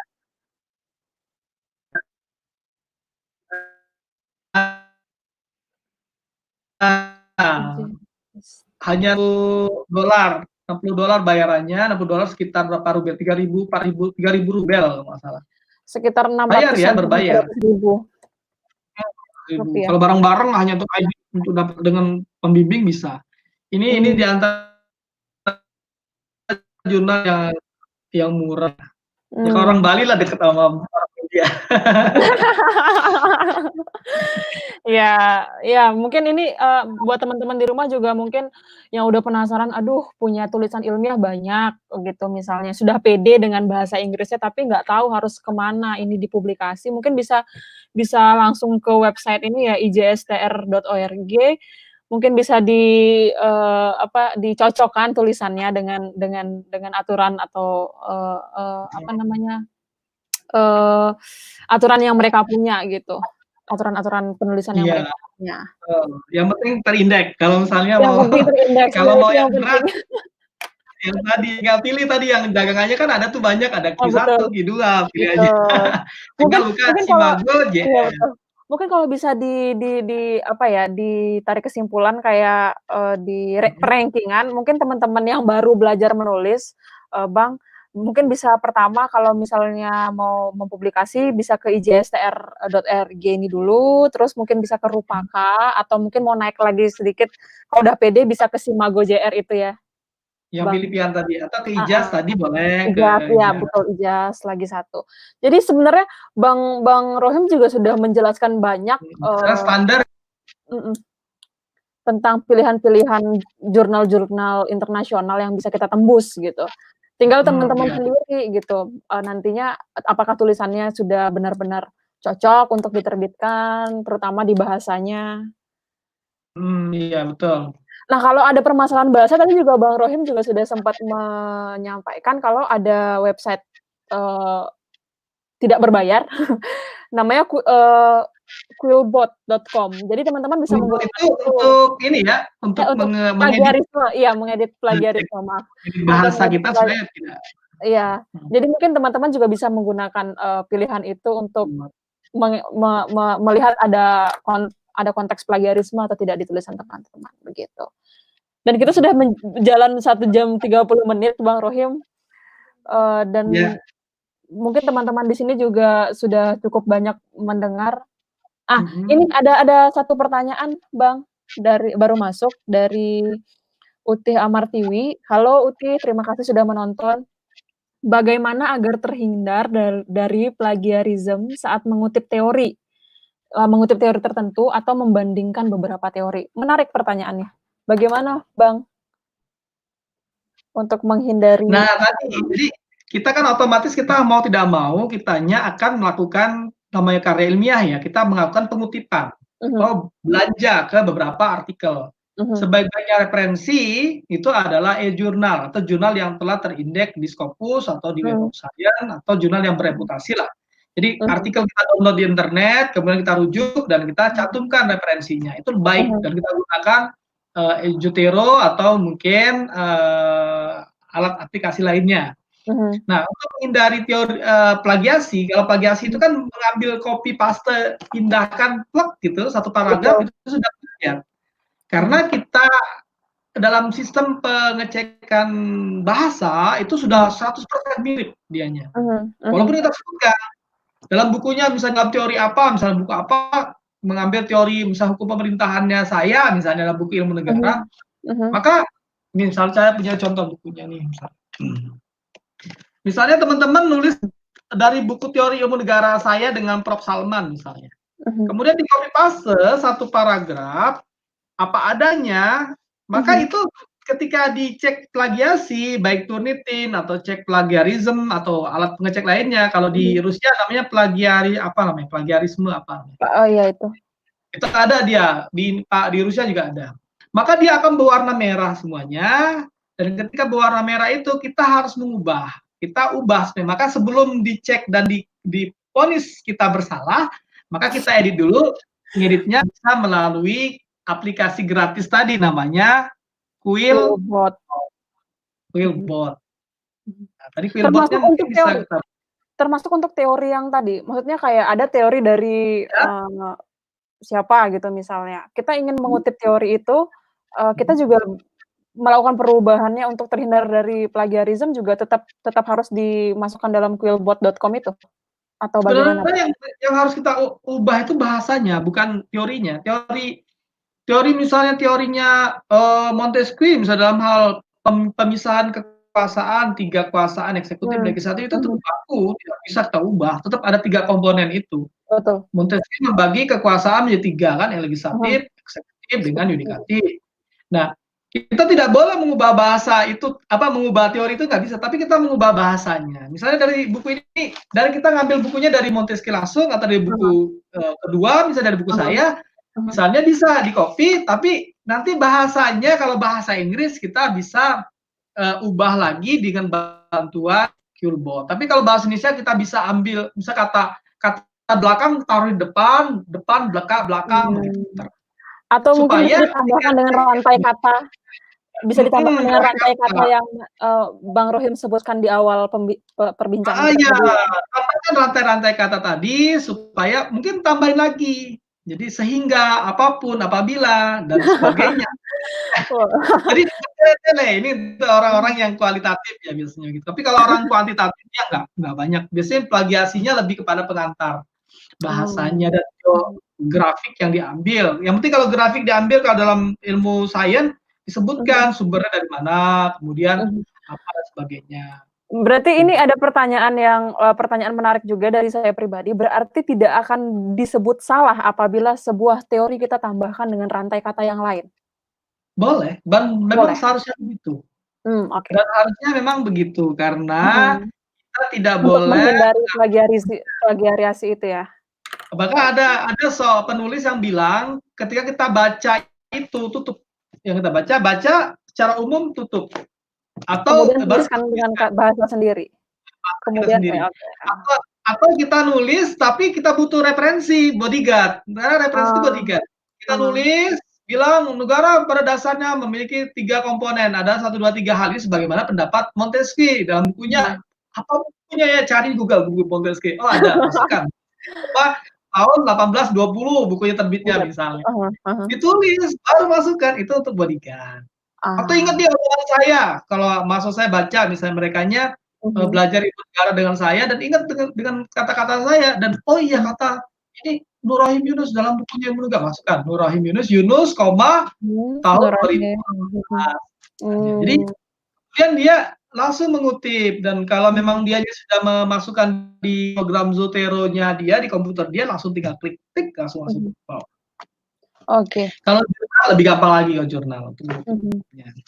Ya, itu mungkin sudah bisa cukup menjawab pertanyaan dari Utih Amartiwi mengenai Tapi plagiarism Utinya ini. udah tahu Quillbot itu belum?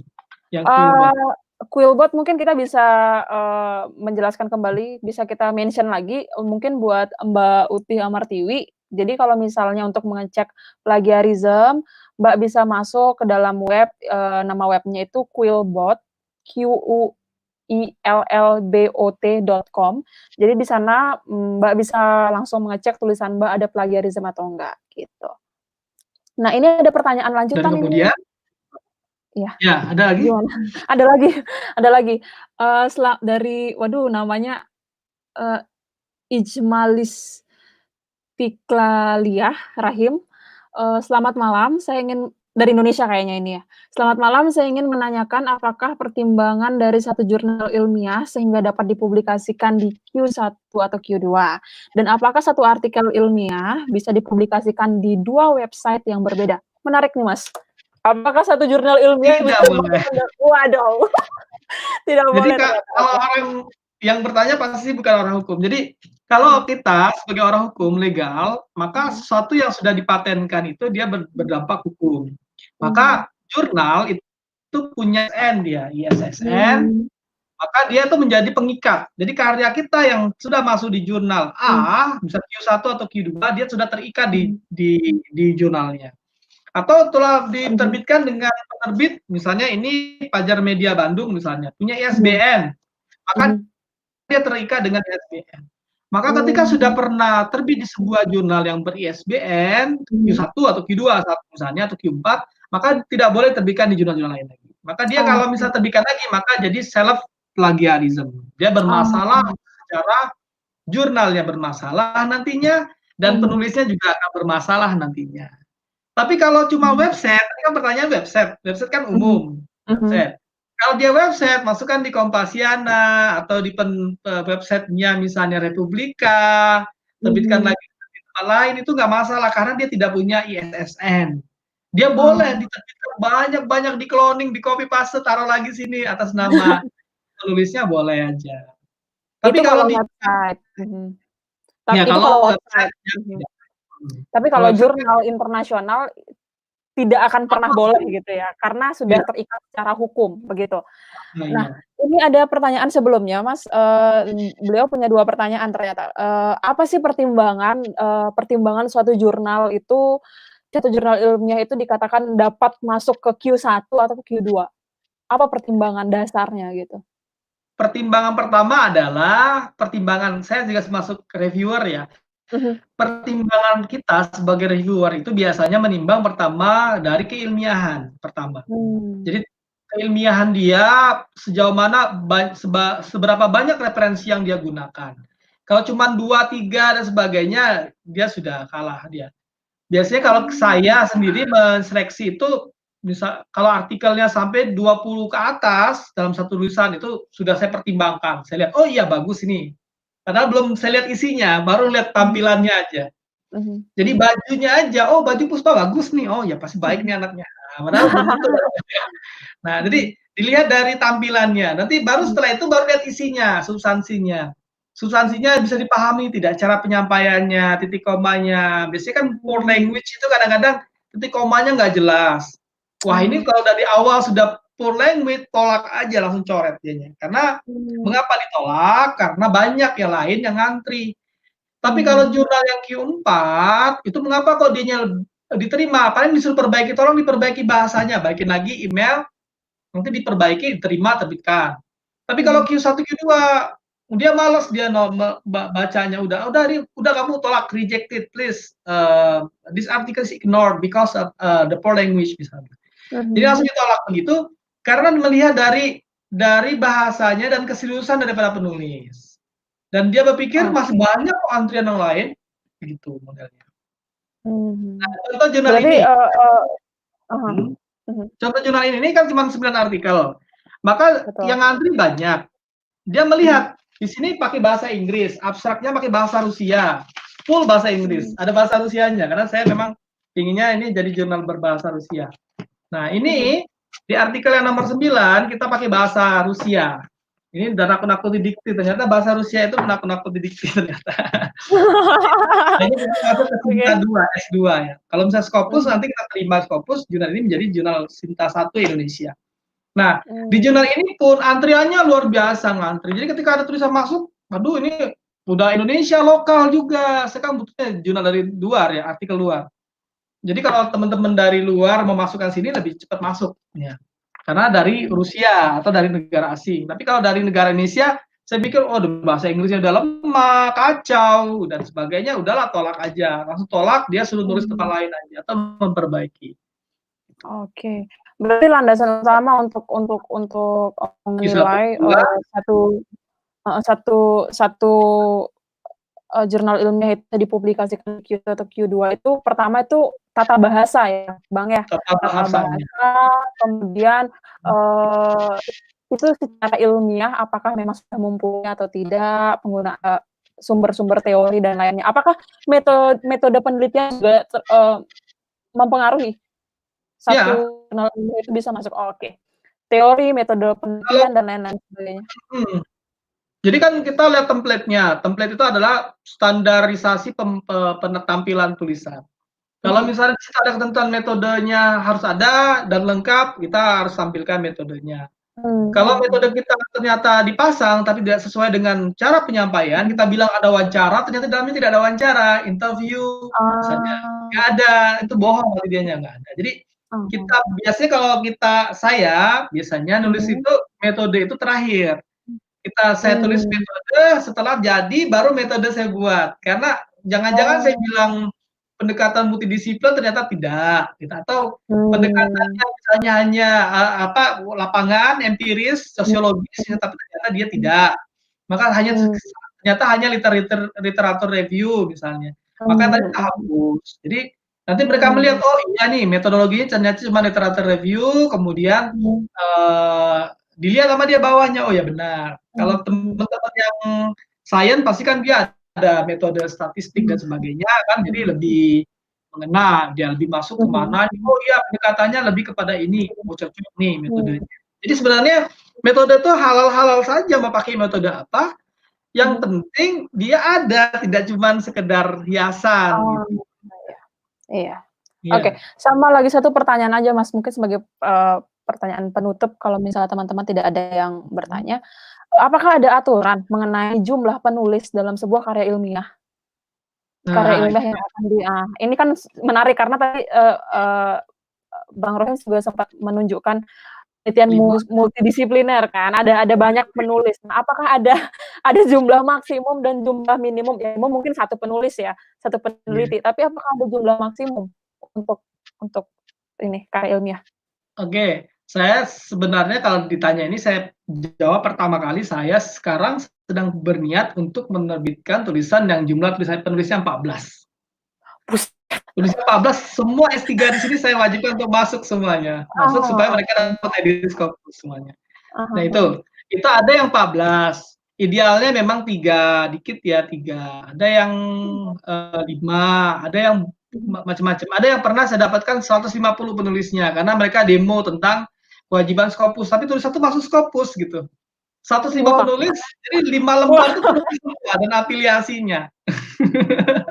Dan terbit wah. anehnya gitu, terbit di jurnal Scopus. Tapi mereka isinya para dosen afiliasi asosiasi dosen yang mengkritisi kewajiban dosen menulis di jurnal Scopus. Tuh, ada tuh, saya lupa nyimpennya di mana. Seharusnya saya sekarang ini pasang dan show kan Harusnya teman-teman. menarik ya, menarik sekali itu. Ada 105 peneliti yang mengkritik Scopus, 150. tapi naik di iya 150 peneliti Iya, mengkritik Scopus, tapi mengkritisi tulisannya naik di kebijakan Scopus gitu. dikti iya, kebijakan dikti untuk menulis di Scopus, tapi mereka bilang penanggapannya, kesulitannya, biaya dan Mhm. sebagainya kan gitu sebenarnya. Mhm. Nah itu dia. Nah jadi tapi dampaknya ada, kalau banyak penulis itu dampaknya ada, kalau dia misalnya dia seorang dosen yang butuh untuk penilaian angka kredit misalnya, maka dianya, Mhm. penghitungan itu kan penulis pertama dapat 60, sedangkan Mhm. penulis yang lainnya 40. Jadi kalau misalnya Mmm. kayak tadi misal ada Dana Riksa, kemudian saya, Indra, Pak Indra, kemudian Febri, kemudian, Mhm. Mbak Zahro misalnya ada 5. Maka Mas Dana dapat 60 hukumnya, sedangkan kita Mhm. berempat 40 saja. Jadi kita hanya Oh. aksesoris, karena memang penulis ke-2, 3, 4 dan sebagainya itu hanya pembantu saja, membantu untuk Oh. mensukseskan terbitnya tulisan tadi. Tapi kalau dia Mmm. single, berapa nilainya? Dia penulis sendirian, tapi jarang jurnal mau nerima penulis single author ya, biasanya mereka melihat, "Oh, Mhm. itu satu, nggak usah karena berarti dia bukan penelitian." Kalau Mhm. penelitian basicnya mesti dia ditulis oleh banyak orang. Kayak misalnya kita Mmm. skripsi, tesis, itu Mhm. kan ditulis tidak sendirian, ditulis Iya kita betul, dengan sama dosen protokol. pembimbing. Dosen Mhm. pembimbing kita penulis kedua kalau dijurnalkan, gitu. Betul. Tapi dia dapat kum nggak dapat dia, cuma 40 tapi kita 60. Kalau diukur dia Ah. sebagai dosen, beliaunya dan butuh Mhm. kum, berarti dia hanya dapat 40 saja. Kalau 2 orang berarti dia berapa baginya? 40 dibagi 2, 20, 20. Pembimbing kita 2 20. misalnya. Penulis, Mhm. kemudian, misalnya Sergei dengan, Tamara misalnya, maka bagi 2 tuh 20-nya, Tamara Iya. dengan Sergeinya untuk dapat Ah. 40, 20, 20, sedangkan Puspanya 60. Tapi itu hitungan di Indonesia. Tapi kalau di Hitungan. Rusia saya kurang tahu cara penghitungan angka kredit, tapi yang Mhm. pasti itu yang diuntungkan adalah penulis pertama. Maka Mmm. kalau di Indonesia syarat untuk jadi guru besar itu adalah mereka penulis pertama yang nulis di Q1 atau Q2, itu jadi Oh. profesor. Walaupun penulis Untuk berikutnya banyak, ya nggak peduli itu. akan ada tahapannya memang. Ya, amin, ya. Iya, Ada lagi berarti berarti pertanyaannya? untuk jumlah jumlah eee, mungkin hanya segitu saja mengingat waktu kita juga sudah 1 jam 46 menit kita sudah berdiskusi. Eee jadi mungkin, saya bisa langsung simpulkan aja kali ya, Bang, Boleh boleh, untuk silakan. diskusi kami, jadi diskusi dengan mengangkat tema besar yaitu kiat menulis artikel ilmiah jurnal bereputasi internasional. Bang Rohim sendiri tadi sudah menjelaskan tentang kiat-kiat menulis karya ilmiah, yaitu yang pertama ada menentukan ide, kemudian ketika sudah punya ide tuliskan. Tuliskan, Mhm. kemudian kembangkan gitu. Jadi kalau saat kita mengembangkan tulisan yang sudah kita buat, itu ada tiga tiga ada 3 bagian, ada prolog, ada isi, ada epilog. Nah, isinya itu terbagi lagi menjadi 2, ada monolog dan juga ada dialog. Nah, tahapan tahapan menulis pun juga dari tadi Bang Rohim selalu menegaskan bahwa jangan lupa mengenai tahapan menulis, yaitu ada 3, ada adopsi, adaptasi, dan juga kreasi teman-teman gitu. Dan ketika teman-teman sudah mengikuti tahapan-tahapan tersebut, menurut Bang Rohim niscaya tulisan teman-teman juga akan jauh menjadi lebih baik. Dan, untuk jurnal-jurnal ilmiah yang sudah direkomendasikan oleh, Bang Rohim sendiri, teman-teman bisa mencari ada beberapa pilihan, yaitu ada IJSTR mungkin yang paling mudah, terus ada juga Rupaka itu, jurnal internasional dari Thailand, kemudian ada Simago JR, untuk teman-teman, bisa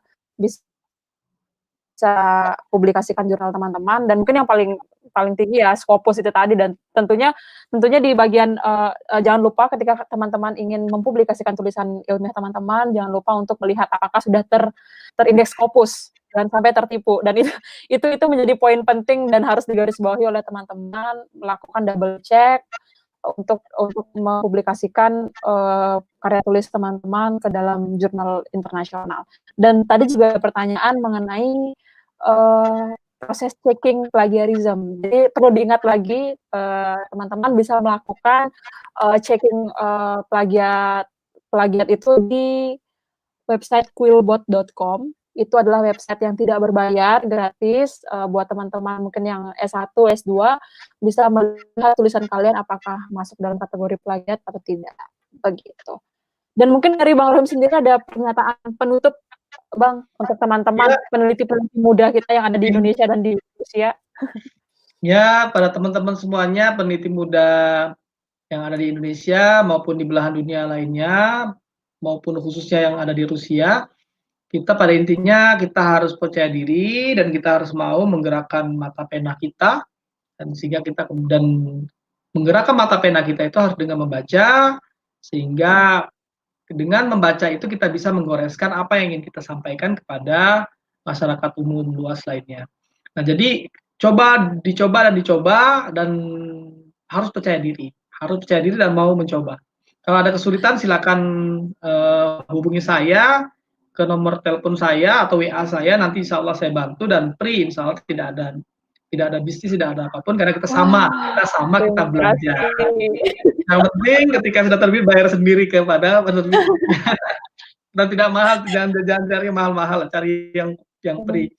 Kalau sudah terbit, ya silakan hubungi sendiri penerbitnya dan bayar sendiri dan tanpa intervensi saya. Yang penting saya insya Allah saya akan siap bantu, baca, dan kasih masukan kepada teman-teman untuk bisa menerbitkan karya tulis ilmiahnya.